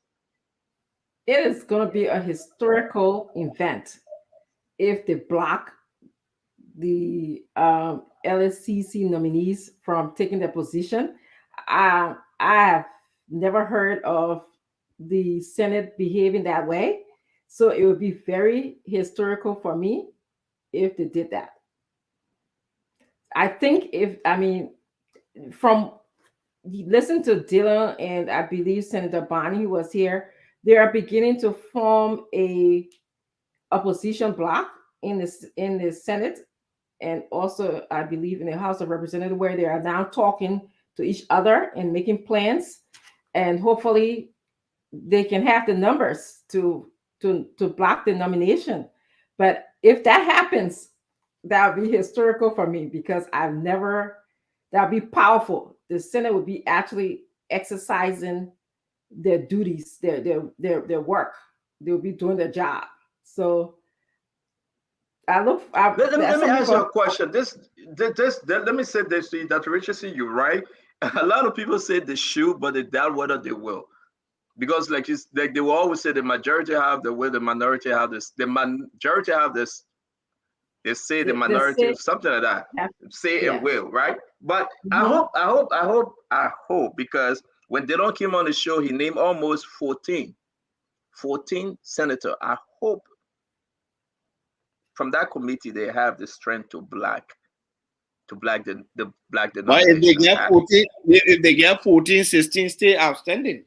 16 can confirm. That's why. But all depends from the committee. But there's no need to confirm them, though. I don't think they should. Exactly, the committee should just block it before even put it to the Senate. But let me ask another question here, which is very important. We'll take this question to the phone line. It's raining heavily. It's lightning in Liberia. We are getting the information. So we'll wrap this thing up at 10 o'clock Liberia time.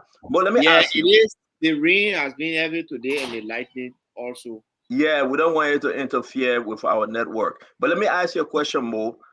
Please, do you really think President Weah you really think he happy he want to run again? You think he have that desire? I think last night I said it in our even quoting Senator Dillon. I don't think President Weah wants to contest the presidency again. I believe President Weah feels he has arrived. He has got enough to live on for the rest of his life. What I think President Weah wants to do at this stage of his life, he's a celebrity. He wants to be seen out there with his, his peers, his colleagues from the footballing world, watching football games and all that kind of stuff. If I bet if President Weah, if you are given the chance tonight, you would have been in Istanbul watching this game. He wants to flex. He wants to go to places, and like any other normal person, because that's what he's used to. He wants to live the lifestyle of a celebrity.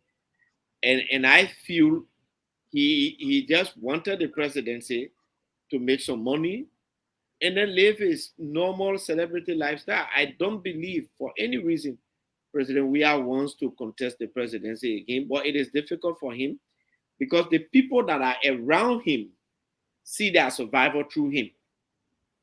They see their protection through him, through the presidency. Let me ask you a question. I beg you, Mo. And Dr. Richardson, I'm receiving a message. Mo, sorry to interrupt you. We'll get back. And it is true. Those same senator then stopped the black Zodi Zo, Nawabuki, Darlington from the airport, and a few others. And they are saying they can do it again. Because now they have history, right, Mo Adi? Because when Zodi Zo went, they rejected him. When Nawabuki went there, they rejected him. When Darlington went there, they took us. I mean, I know the man, but no more Buki, one Buki. I don't know, man. No, I know that Buki thing. But you see, so they have something to stand by. They say, listen, though we are few, but we negotiate and we black those folks. And I think that they are saying, I'm receiving this. They said they will. They said they will black this nominations. Let me tell you also why the three persons you named were rejected. Okay, go ahead. There was significant public pressure for them not to be confirmed. Zodi Zo, my own friend, he had made a statement about, shooting people or all this kind of things. And then the public just said, but they men who have been talking about shooting people or killing people, you can make him deputy defense minister. Then, of course, the issue with Nwabudike, I think there was something about lying on his date of birth, lying about his nationality, and all those kind of stuff. I wasn't more concerned about whether, he had a Nigerian origin or not. The public pressure was that he lied on several things about his date of birth, about his nationality, and so many other things. And then Darlington, it was just clear that Darlington was not qualified for the job. It was just clear. So all those things, contributed to the Senate rejecting them. I believe if we can pass the same pressure as the public, the Senate will listen. That's what you're saying. Come on, talk to us. I mean, the leftists are saying, listen, we blacked them before we would black these groups that are coming up.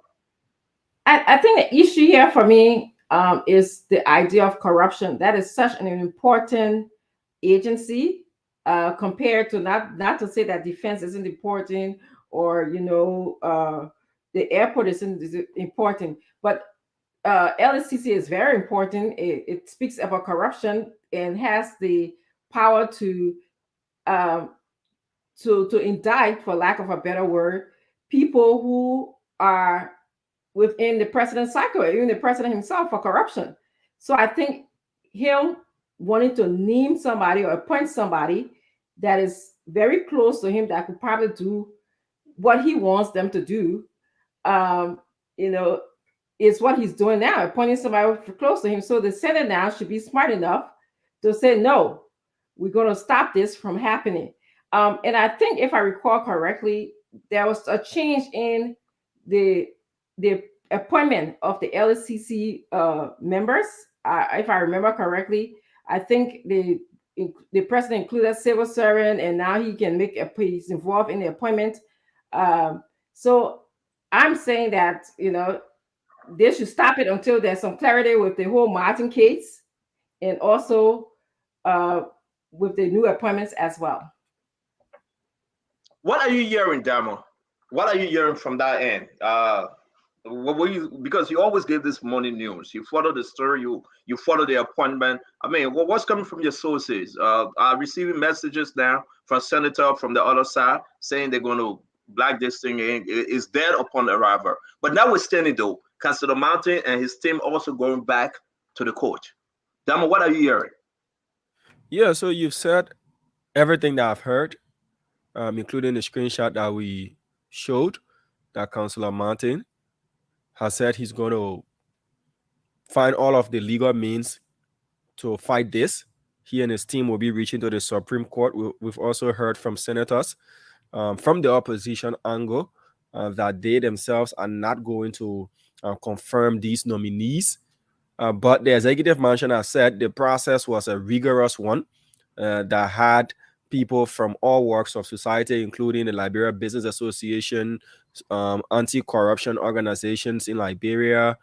They had the Liberia Bar Association involved, as well as the Press Union of Liberia, just to name a few of the institutions that were involved in the selection processes of these people.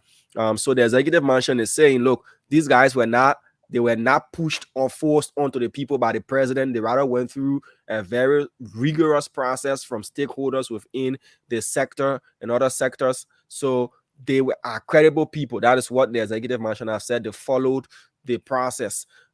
So whether or not we'll see this happening, whether people are saying, look, it's a tenured position, you want to put these people on us, and then when you leave, if President Weah is not re-elected, then what do we do with these people? But again, somebody will argue that these people are going to be public servants, they owe it to the republic, and somebody will say we are not talking about a qualification, Damo. Yeah. Let me interrupt you. They are qualified. We understand. We respect them. The timing. I mean, when you are in the lame dog session, you gotta be careful. Why is the president rushing right now? Why the president going to be in such a haste? Now, who called the shot? Who recommended those names? Because you call the social groups? Should we sit here, Mo Ali, and believe that yes, the social group recommended Mo Ali to be the commissioner? No, it was Senator Twine and President Weah calling the shot. The thing I'm hearing from Damo is a little strange, because I know I can follow events in Liberia, and we all been following things here. If they say it was a recruitment process and people were involved, organizations were involved, anti-graft institutions and the Liberian Bar Association, I'm not saying it didn't happen, but I've not heard it until tonight. To be honest with you, I know. Let me end. I'm sorry to interrupt you though. Even our Councilor Lamy, he was interviewed. So I spoke to Councilor Lamy. It was true. They called him. Those group called him. They met in the big place. I have picture from someone else that when they were interviewing them, when they were entering the hall. So social groups, called these guys and interviewed them. So Damon is right. Yeah, that's what I'm saying. I'm not saying he's wrong or he's not saying the truth. I said I have not heard about it because the LACC is one of the foremost anti-graft institutions. Like when they're recruiting the head of the GAC, it's something that is all over. You will hear the names that are shortlisted and all those kind of things. The top 3 names that they will submit to the president to select the final one. It's a big news for this to be happening. It was just happening in the corner. I got serious issue with it. Maybe in fact that's one of the reasons why the senators should not confirm.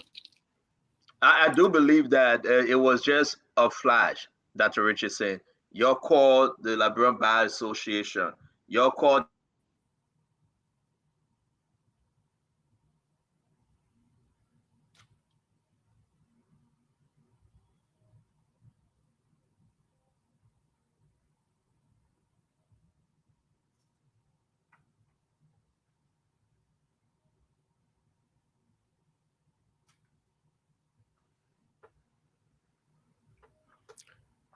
Yeah, I went off. Yeah, you went off for a while. Yeah, that's what happened when your LDC go off. That's what happened. My LDC went off. Mo, can you hear me? Yeah, I'm getting you now. I don't know if it is true or that it's Richardson my coming on twice. Let me remove the old Dr. Yeah, sorry. Richardson. There we go. Yeah, though, but what I was saying, Dr. Richardson, when I call your name, I believe, like what Mo Ali said, it was just a game to call those social group. I believe it was just a game, Mo Ali. Seriously, I believe it was just flash. We will call South Africa, we'll call OAU, we'll call the United Nations, we'll call everybody, but it was just a game. The people knew who they were going after. They knew who they were going after, and they went after them. Dr. Richardson, your say on this? Well, there was a change in how the appointments of the LSCC members would be made. So I just think that the president is having more power now to appoint people that he wants. Even though he said he's going to ask civil service members and civil service society, but he ultimately, I believe, select from the recommendations. So, I just think that the Senate should hold off on this because this is such an important organization, number one. Number two, this group has to be neutral. They can't be biased. They have the propensity to even call the president out for corruption. So I think this is such an important group that the Senate should be very careful in who they nominate. I mean, who they confirm to hold the position. Yeah, but thank you very much, Dr. Richardson. I think let's go back to my question. I want to ask a question to Dama Slanger. You in Liberia, you do the morning news. You got your ears in all on all the 17 continent, like we heard before.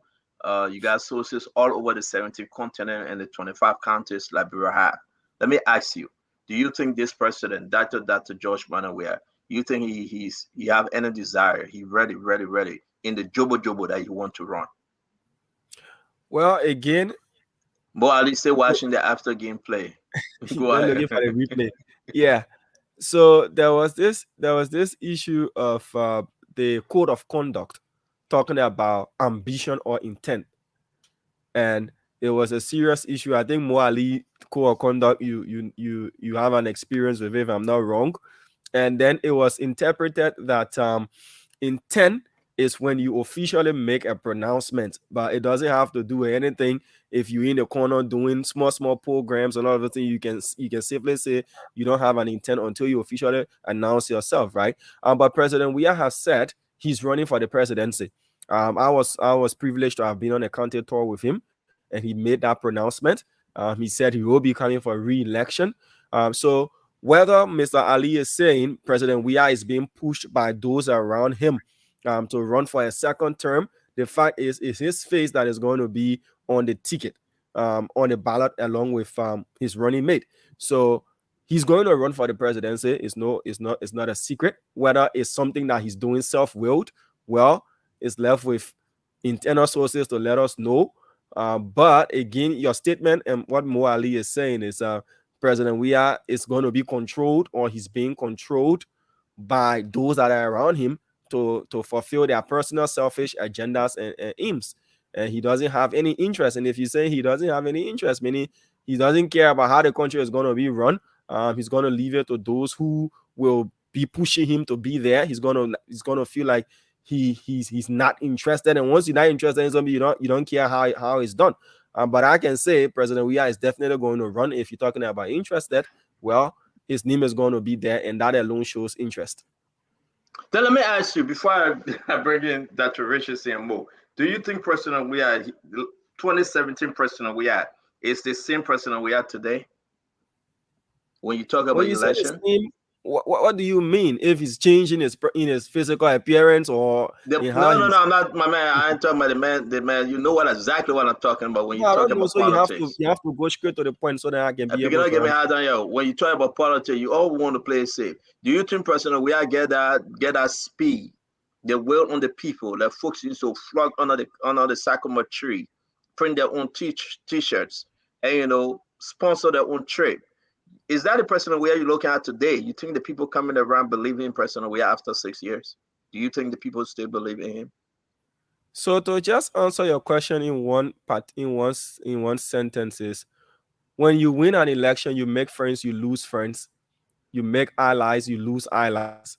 And at the end of the day, the numbers will tell. So that is the answer. What is the number telling you now? If we open the phone line today, what was the The Liberians call in and let you know what the numbers are. But that's why I will tell you. Once you win an election, you make friends, you lose friends. You know, policies are not, people don't accept certain policies that you bring on. Others will accept it. Others feel ostracized, others feel included. So that is just that. The numbers will tell. It's as Richard see looking at Damo. She said, please play it. Yes. I beg you, let me bring Dr. Richard say. I beg you, yes, hold on, let me bring it down. Quick information. Yeah, the person, one of those who appointed at the LACC, you see, those are some of the points I was making. Councillor Alexandria Zoe is the daughter of the head of the CDC League of Lawyers. She is the daughter of Councillor Alexander Zoe. Nah, Dama, you see the man digging behind the people now. There you go. Yeah, but the men got information from those who are confirmed. So they do their due diligence. Who is the head of the CDC League of Lawyers? And this Councillor Alexandra Zoe herself could be an object of investigation or audit because she currently chairs the board of Liptako. Oh. No, Moali, go ahead. Moali, continue, please. It gets interesting. She is the current chair of the board of directors of Liptako. So herself could be an object of audit. Now you see the connection, the CDC, the inherent CDC connection there. Then you take her, you make her head of LACC. How you think she is ever going to compromise people who are hardcore CDC if the future government decides to audit and bring them to justice? It's not going to work. Bias.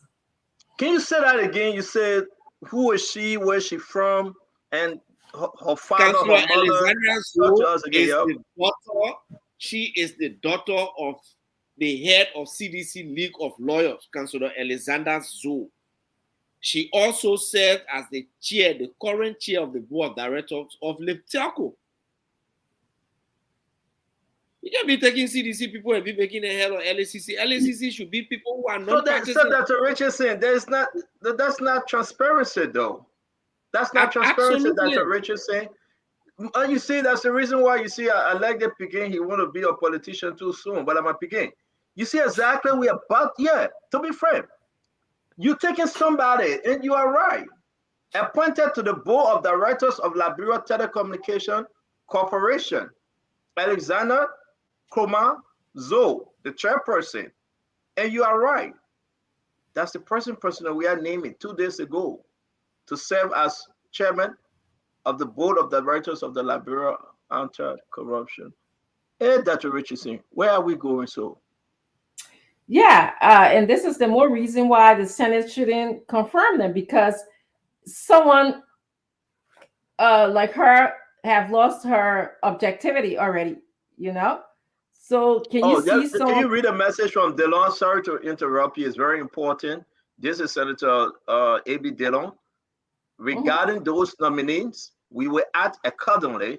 We are building the block to ensure. This is big. This is Senator Delon. Talk to me, Dr. Richardson. No, I was just saying, like, you know, some of that credential, can you see her being objective enough to, you know, to indict or even call in President Weah and his, you know, affiliates for corruption?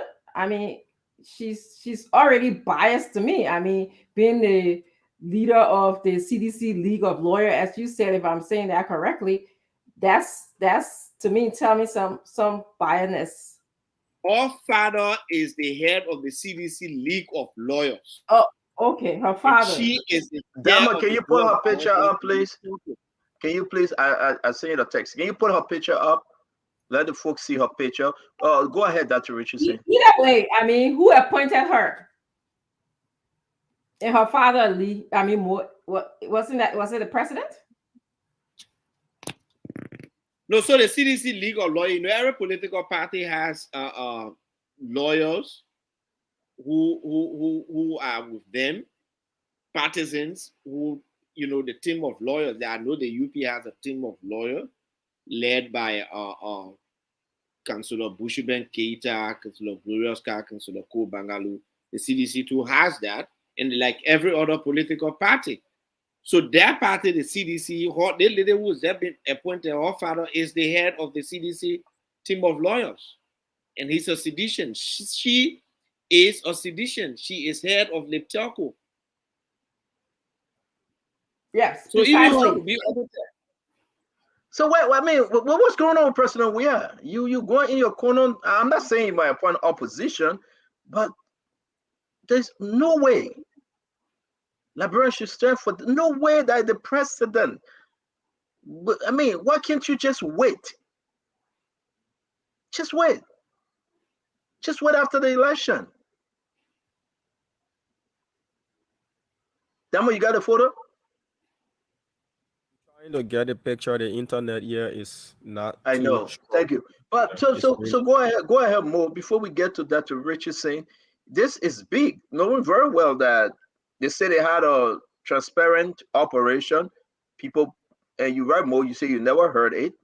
Who were the top three? Who made the final decision? These guys then knew exactly what they were doing. Samuel Tweed, as the president agreed. Yeah, appoint the woman. We just don't care. I think I should call Councillor Martin. Go ahead. Let me try calling Councillor Martin. The point here is, even if you want to make appointment to those kind of institutions, it should be people who have some semblance of independence. And I'll go back to 2006. With all the problems President Sirleaf had with John Molu, she appointed John Molu as head of the In fact, all the people President Sirleaf appointed as head of GSC were people who she was not very close to, she was not very friendly with. She didn't really know John Molu like that. And we all saw what John Molu did. We were in UP and supported the government. May I have some issue with it, the way you were operating, but he did well. He made the GSC an independent institution that wasn't taking instruction from the president.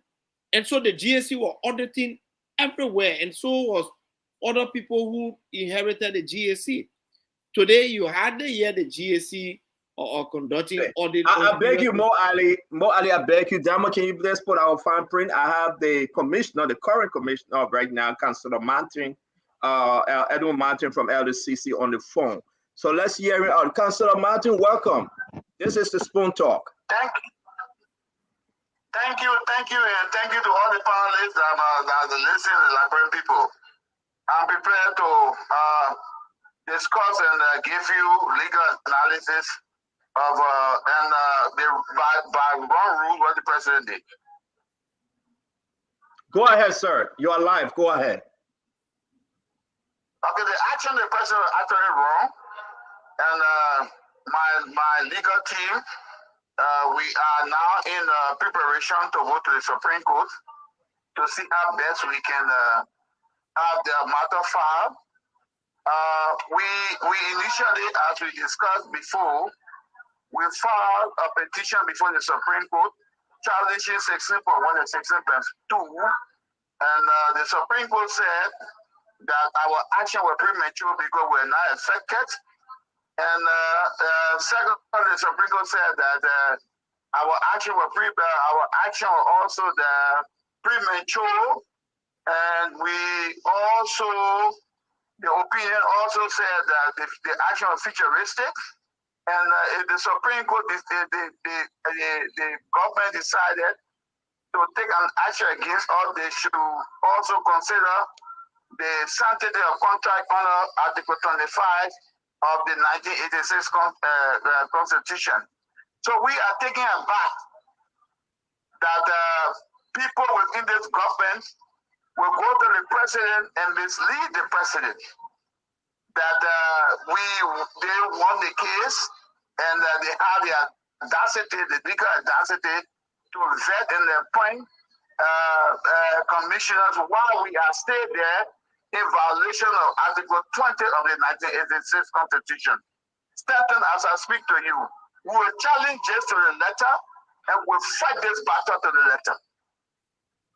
It doesn't concern you that the president, like Mo Ali said, Mo, can you please again, I have Councillor Martin, please. The appointment of Alexandra Komanzo, who is she? Why you think they're appointing her to that position?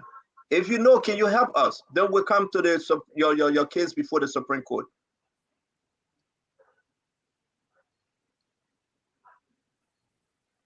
Councillor Martin?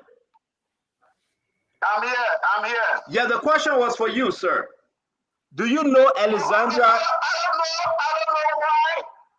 don't know why they intend to bring that legal tarot. I consider her as a legal tarot and legal scavenger to challenge my capability and my authority within the LACC, because she does not have the pedigree within or domain, because the only intention is to have her control.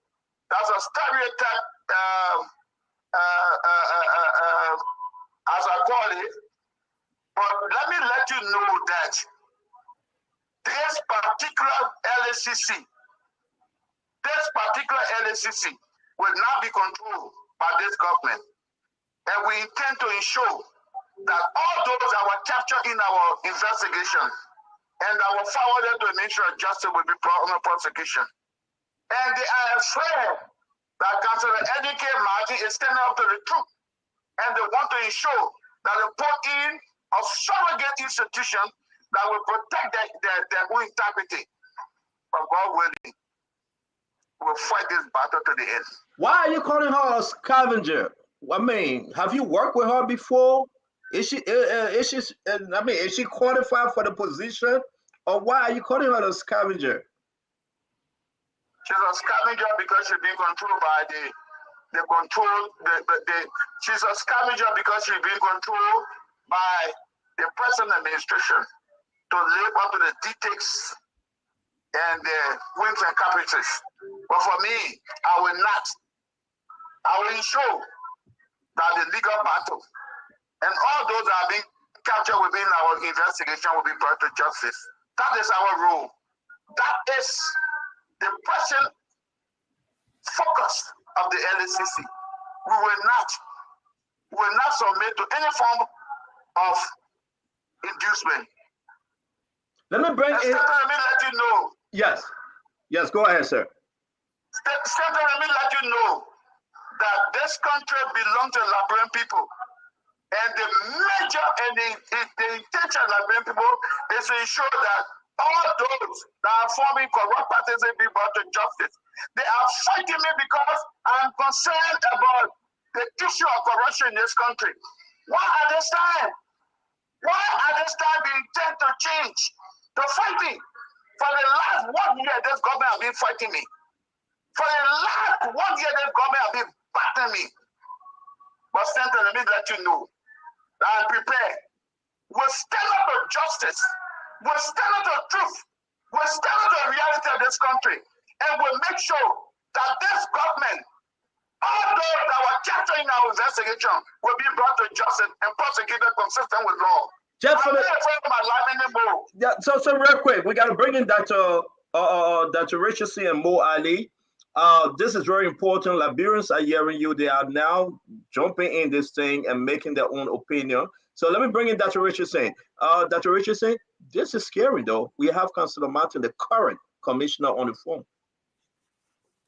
Yeah, I mean, he's just basically saying that the people that was just appointed don't have any objectivity. They will probably make decisions based on the persuasion of the president. And this is why we're saying that this should not be confirmed, because we need people like that with independent minds. We're speaking about corruption, and we corruption is very pervasive in our society. And so this is why we are asked, this is exactly what Councillor Martin is saying.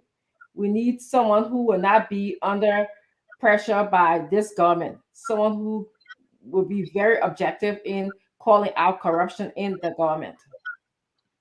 Do you have questions for Councillor Martin, ma'am?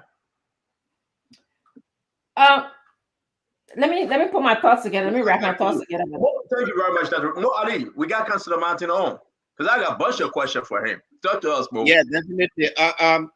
Councilor Martin, we are still very confused. You know, Liberians, we heard the CDC jubilating they won a case against you or the government, and you still say you are head of the LACC. For us who are not lawyers, I may have read through the case, but I didn't understand anything. So can you just take 1 minute to explain to us what the ruling really was? Thank you, Mo. Thank you, Mo. The president is surrounded by legal scavengers and tyros. Those people who don't understand the details of the Supreme Court opinion. And let me let you know that the Supreme Court said when we file our petition before the Supreme Court, the Supreme Court said, one, that our petition was premature in that we were not affected by any form of action by the Supreme by the president. In that we were not removed. Secondly, the Supreme Court said that was the function of the legislature to pass a law. The Supreme Court also said that the law that we challenged 16.1 and 16.2 were futuristic. The Supreme Court also said where the government to take decision that you take into consideration the sanctity of contract under Article 25 of the 1986 Constitution. So why would the president now come on now to abrogate and proceed by rules of the Supreme Court? We are concerned. So, Councilor Martin, a follow-up here. Stanton, let me make a follow-up question. A follow-up for clarity. What do you mean by when the Supreme Court say you were not affected? Does it mean that your position as chair of the LACC was not affected? I mean, you remain as chair of the LACC or what? The Supreme Court, in its own opinion, under Article 25, the Supreme Court said that the sanctity of contract, that means my tenure should be protected and no law should be filed to affect my tenure. No law. And what we said, the Supreme Court said that 16.1 and 16.2 was futuristic. So why would the president now come on now to appoint people that are there? Councilor Martin. Let me let you know that. Go ahead, sir. Let me let you know, Moali, and the panelists, that this is an intent to circumvent and to prevent my administration against the fight against corruption in this country. But we are prepared. Thank God the Supreme Court is still alive. We will fight this battle to the Supreme Court to alive. Let me ask you a question, Councilor, before we bring in Dr. Richardson and Mo Addy. Let me ask you this question, though. Why do you think the president, I know you said that, he's doing this thing to cover up. Can you expand on it, though? The names that you presented, those ministries that you presented Agriculture Ministry, Minister of Health, you presented Legis, and all those individuals, what become of them? Are those documents of any importance now? Since you make your presentation, since you gave the document to Musa Dean, it's dead upon arrival. We are not hearing anything. What become of the document and your recommendation? That's why I want to have me remove, Stanton. This is the intention to have me remove because those documents are still into effect. As I speak to you, those documents are placed into the cloud. Government today, government tomorrow, they will still be prosecuted. Those documents are still preserved.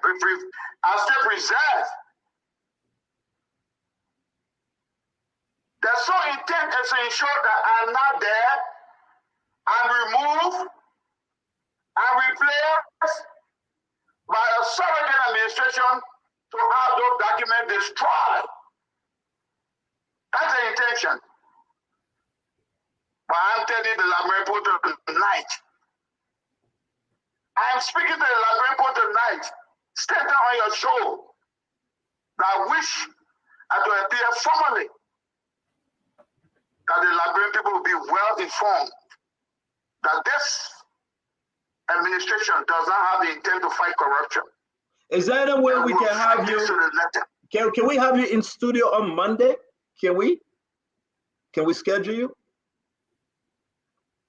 Because of my engagement legally, I can inform you off record when I will appear in studio. Thank you. But let me ask that while we have you, let me ask you all our necessary question, please. Now, those documents, those recommendations, whether you are in the position or not, you're still saying that another government can bring those folks to facing the law. But Senator said something the other day when we had it on Spoon Talk. He said everything you did, once they appoint new commissioners, well, Leo will go. So can you help Liberia understand? Is this the reason why Senator are making this appointment? Stanton is not leave your own with God. Honor our law. Honor our law. The law provides that everything that was done within the provision of 5 years is punishable. So this government came into effect within 6 years. The LFCC under my administration came into effect within two years. So every action that was captured by me on action of corruption came into effect 2 years. So that can be prosecuted on our law. There's no law that bars the prosecution of those that have stolen from the Liberian people in this government. No way. Councilor Martin, can I ask one last question from my end quickly, please? I'm not getting you. No, it's not the last question. We got more questions coming up. Go ahead. Oh, okay. I'm a little confused. Corruption in this country under the law, does it have a statute of limitation?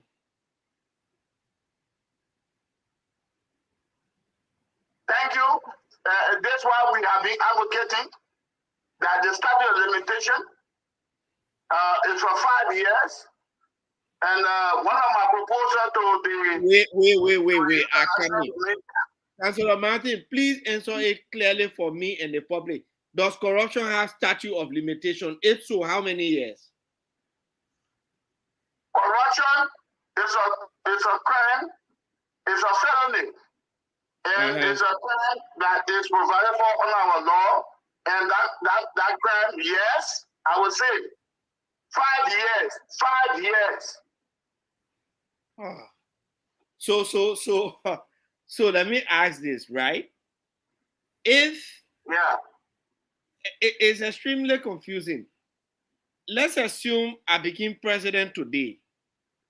Statute of limitation is 5 years, and I have people in government. They stole the first year, the second year, and I was unfortunate to be elected the second term. It means that all of the acts of corruption that would have been committed in the first 6 years, in the first 1 year of the second 6 year, by the time you finish your tenure finish, your people can be prosecuted. Am I right? That's why we indicated to the International Committee move. Imo Ali? Yeah. Yes, go ahead, Councilor. We can hear you.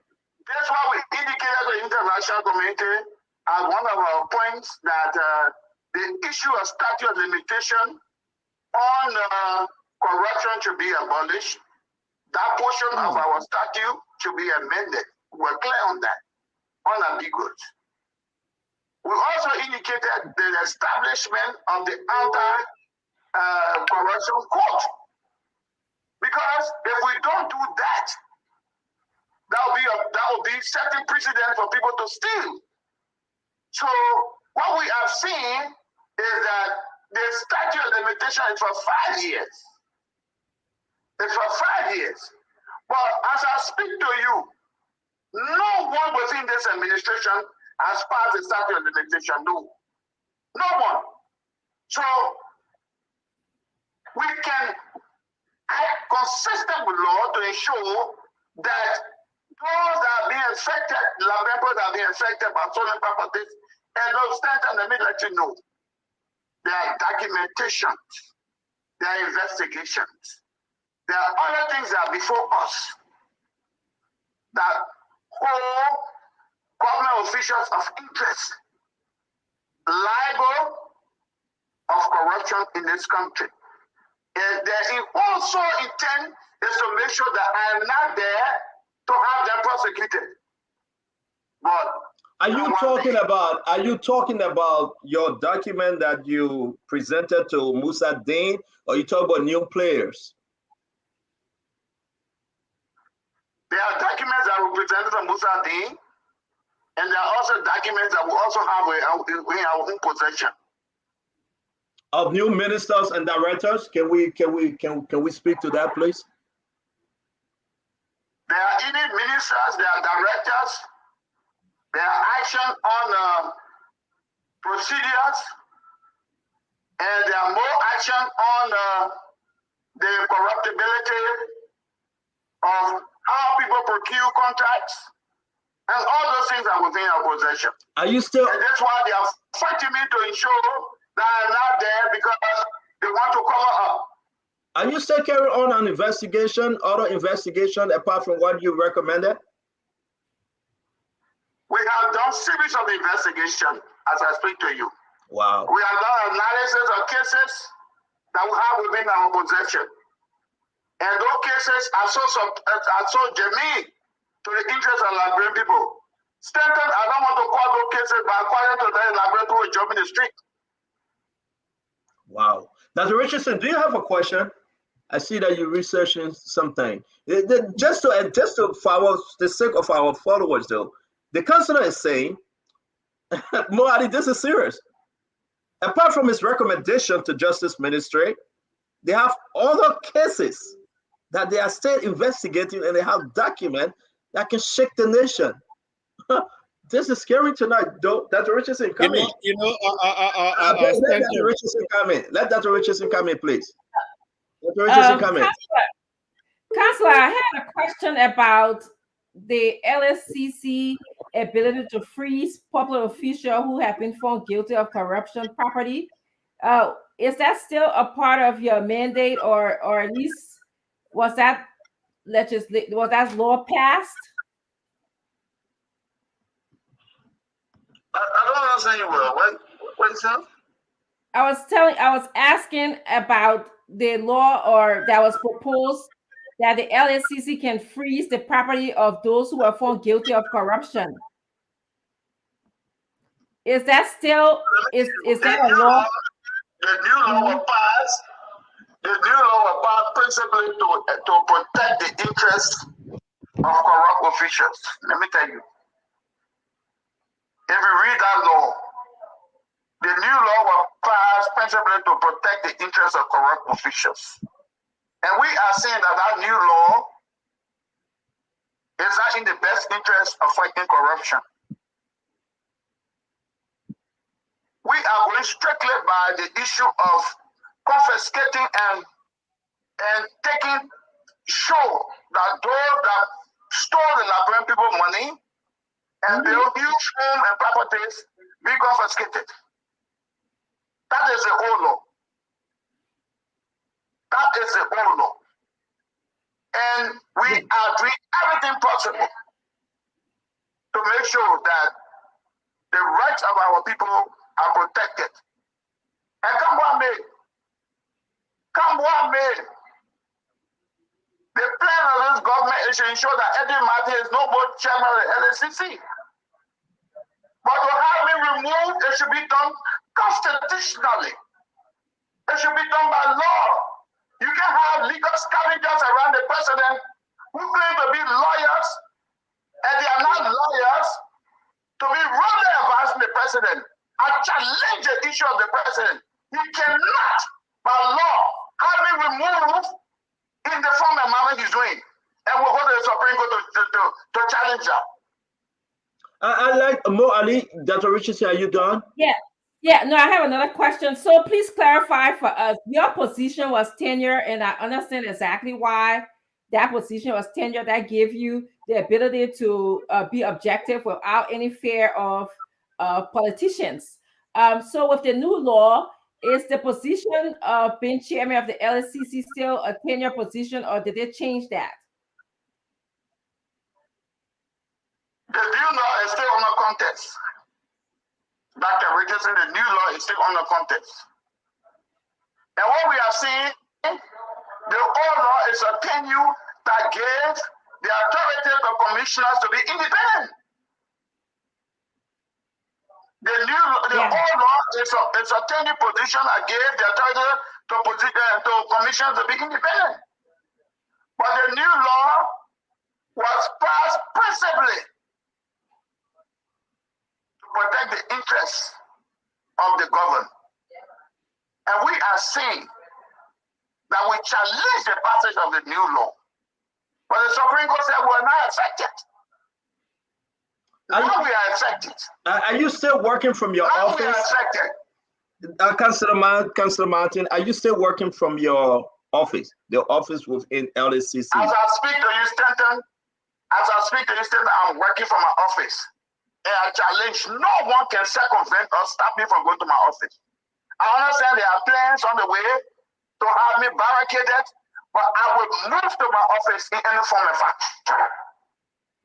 Are you, Councillor Martin, going to submit any further recommendation to Councillor Musa Dean? I will not submit any form of action to Councillor Musa Dean. I will not under the law submit any form of Councillor Musa Dean. As I speak to you, I'm drawing up indictment for senior government officials to be prosecuted under this administration. You are drafting an indictment? As I speak to you now, I'm currently drafting indictment for senior government officials to be prosecuted. Who are you submitting it to?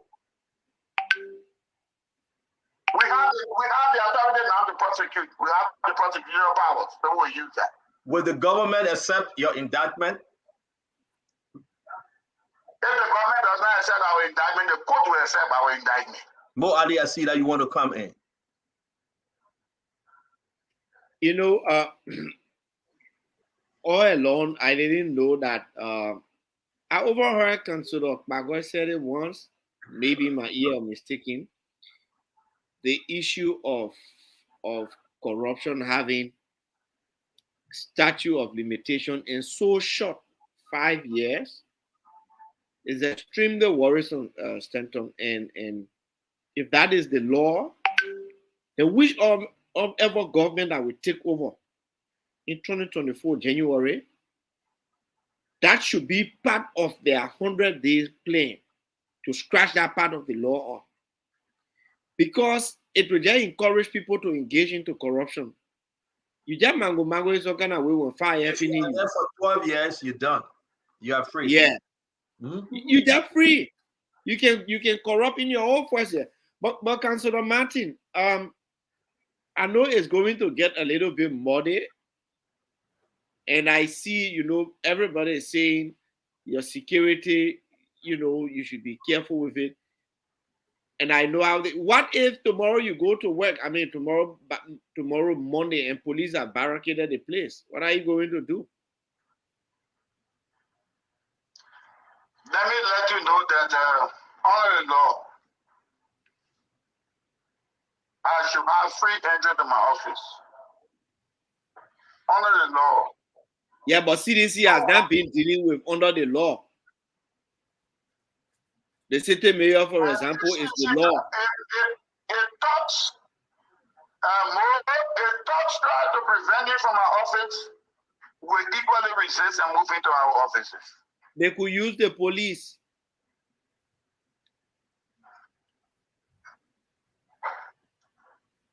You know, I only have one policeman since I became commissioner. Are you aware?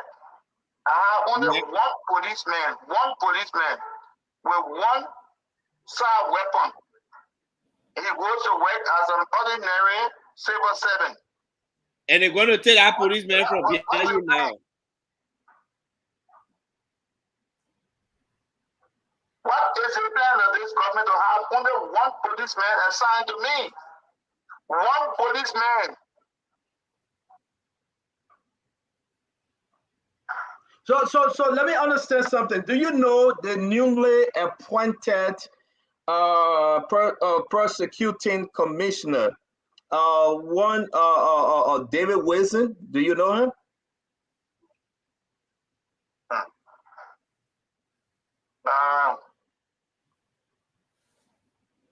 Stanton. Yes, sir. Dave worked under me, and I think people have the audacity to lobby on their own, and I think Dave lobbied on their own to get where he is now. But I cannot discuss the issue of Dave on this platform because I think he lobbied personally, and I don't know. Do you know the reason why I'm asking you, Councilor? Do you know who he married to? Do you know his wife? Her name? No, domestically, I'm not informed. Okay.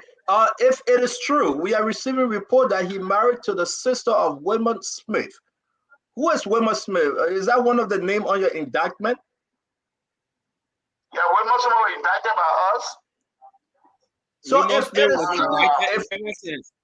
it is true that he was indicted by Elder CC, and this appointed prosecuting commissioner is married to his sister, is that transparency though?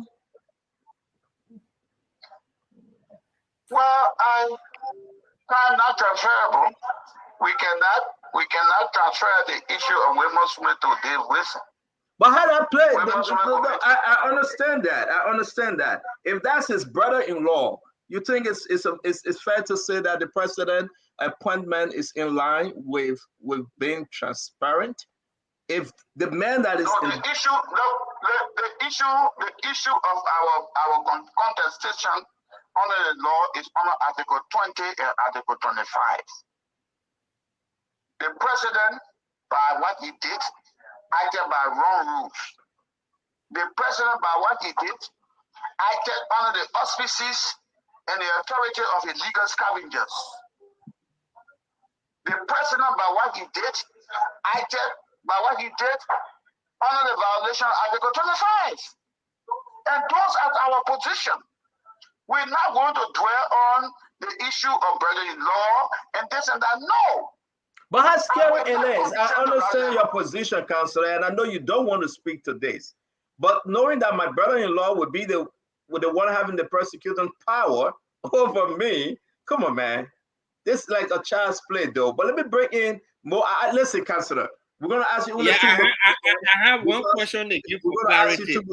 Because we know that you got to go. But I know I will be speaking to you shortly tonight to set up that full interview when you can come on spoon. Go ahead. I have one more question for clarity on the statute of limitation. I'm seeing somebody is saying the statute of limitation starts when the corrupt act is being brought to the attention of the authority, not when the corruption occurs. Yeah, what I said. Now what I said, when it's being brought to the attention of the authority. But mind you, more we have investigated. We have brought people to our own attention. So what I want to do is that to have me removed, to have and delay it until that 5 years period, that 5 years span can finish, right? Then the people will not be prosecuted. That's the 5 year campaigning period they want to have me removed. Now the 5 year campaigning period they have me removed. Look, as I speak to you, there are documentations. There are more than 50 cases of corruption. We have corruption on the road front.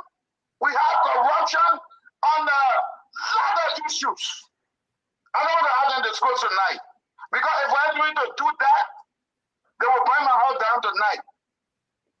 No, why you safe? So We want you safe. Don't disclose it so they can burn your house, you and your house down tonight. Wow. Wow. Dr. Richardson, you have any further question before we let go of the counselor? No, I mean, this is about tenure. They're removing him before his when you tenure, you are not at the will of the president to be removed, and that's what it's about. They're removing him. And I understand that. And I understand that, but I don't know more if it has tenure or not. Maybe he can answer that for us. But I'm asking him, Councilor Martin, the new law, does it have tenure for the commissioners or the chair?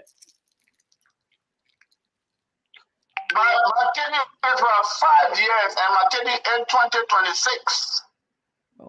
Yeah, I'm asking the new law they passed. Does it have tenure for? Is it a tenure position under the new law? I cannot take evidence against myself, because when me to commit myself to say they have tenure, that means I'll be taking evidence against myself. Correct. What they did was a Google's arrangement. Is a de facto arrangement. There's a de facto arrangement, and as we speak to you, only the Supreme Court can interpret that thing to be de facto and illegal, and that's why we are challenging that they put those people there as scavengers, as told to protect their corrupt interests. Councilor Martin, we want to appreciate you for taking our call. I know we'll be talking to you shortly.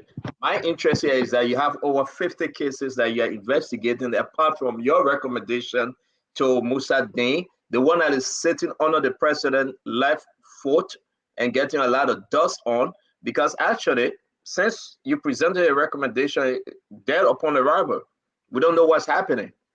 Agriculture Ministry, Minister of Health, LAJs, Transport, LW's, Labrador Water and Sewer, all this different agency and ministry, nothing. And now, but you are telling us tonight on Spoon, you have investigated and have document on ministers and directors in the government.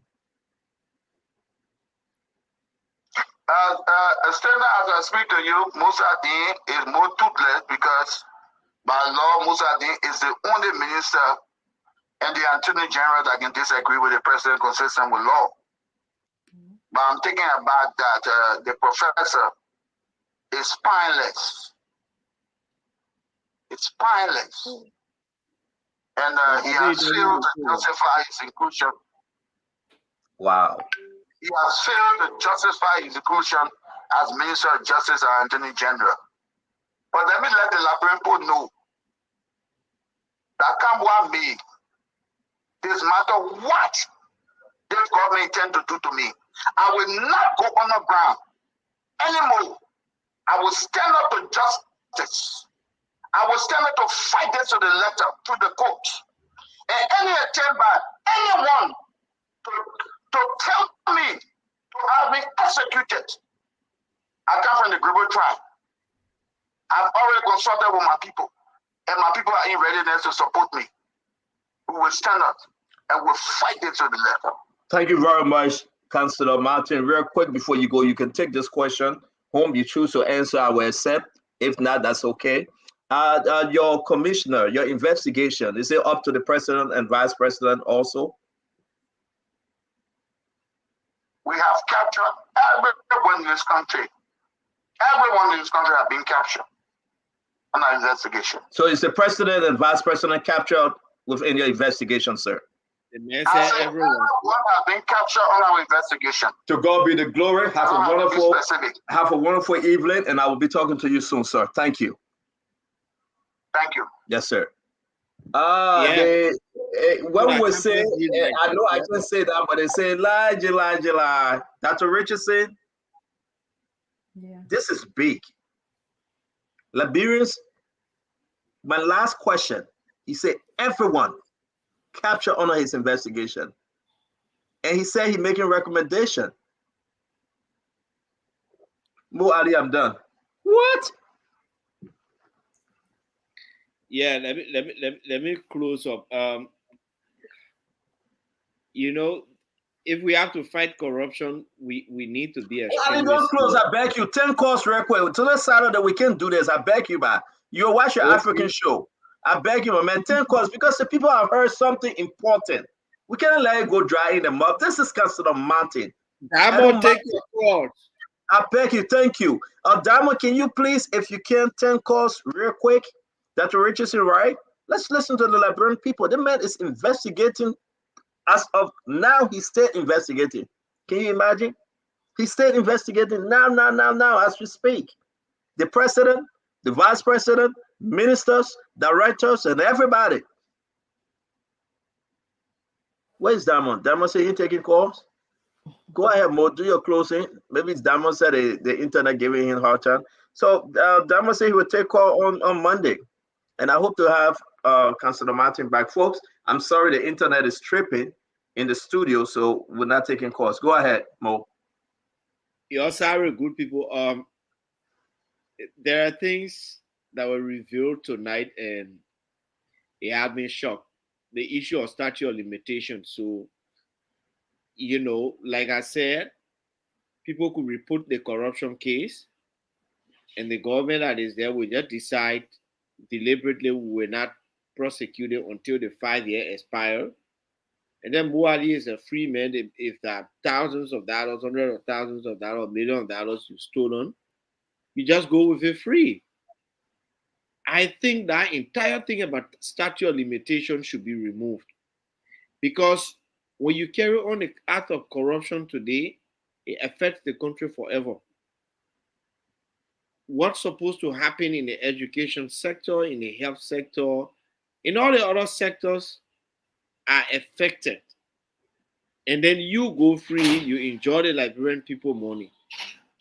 That is really shocking to me. I really wish Councilor Martin all the best in the Supreme Court. I hope and pray that the Supreme Court will rule in his matter according to the law. He has said, the previous ruling said that, you know, they were not affected, so they didn't have to go to court. Now that they've been affected, they are under obligation to go to the courts. So this thing is, you know, mind-boggling. Again, I'll call on whoever will become president in 2024, January. You need to look at that law very seriously and make it more robust. Thank you. Thank you very much. Dr. Richardson? Well, there's, you know, two things that I took away from the conversation with the counselor. The first one was the issue of his tenure. The fact that a president can just eliminate someone who has a tenure position to bring in their own people worries me. It concerns me because it tells me that the president wants to bring people that he can persuade, people that will not be able to indict him for corruption. So that is worrisome. I really don't think that should be happening. We need people that are very objective, independent minded, in order for corruption to be eliminated in our country, or at least alleviated. The second part was, I know the old law gave them the right to seize public officials' property or assets. And I think there was some changes in the new law that took away, if I'm thinking correctly, that power from the LSCC. Again, I think the LSCC should have the ability to freeze those who steal the Liberian people money, their property and assets, and at least return it to them, or at least put it to the coffer where it can be transferred into building our education system or healthcare. So I don't like the change in that law, that particular aspect of the law. All right, folks, we want to say thank you very much. Somebody please call Dama, please wake him up. We want to say thank you very much. As we wrap the program up tonight, we want to say it was a pleasure having you. I'm shy. I just came on the program to pick on Dr. Richardson and what really she does for a living. But yeah, we are talking to Councilor Martin, and he's saying, Mo Ali, to tell you the truth, I am seriously shocked, Mo. And we want to sit over here, and Councilor Martin said, ministers, they are booking them. and he will make sure that he present his document for those folks to be indicted. This is big. I asked him the question, the president, vice president, he said everyone. And he specifically said the road fund, Mo Ali. He said the road fund. So we want to be grateful to God for a wonderful show. I'm going to call the counselor, arrange a time that he can come in studio, that we can have a wonderful conversation next week. Join us again on Monday. And I know when the rest of the team come in, this will be a big one more. Yeah. One quick information. We got informants everywhere. I've received an information that there was a meeting held at Freedom FM, and it is intended for seditions to actually stop the transport minister from entering his office on Monday, and if he resists, they will get into some altercation with him and possibly beat him.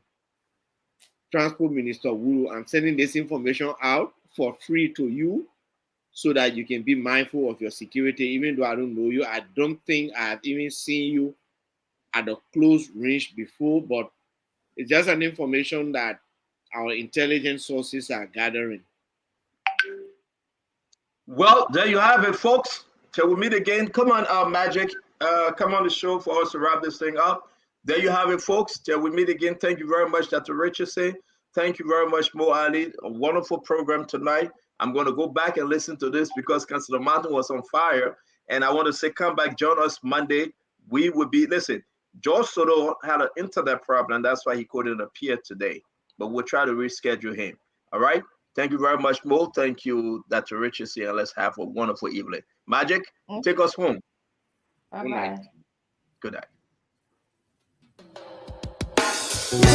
Yes, a special one from the CEO, Stan Tungle with the spoon, and your boy Friday. Okay, folks, today I brought you the program Spoon Talk right here live on Spoon 107.5 FM, Fabric Radio 101.1 FM, and a Super FM 95.5 FM.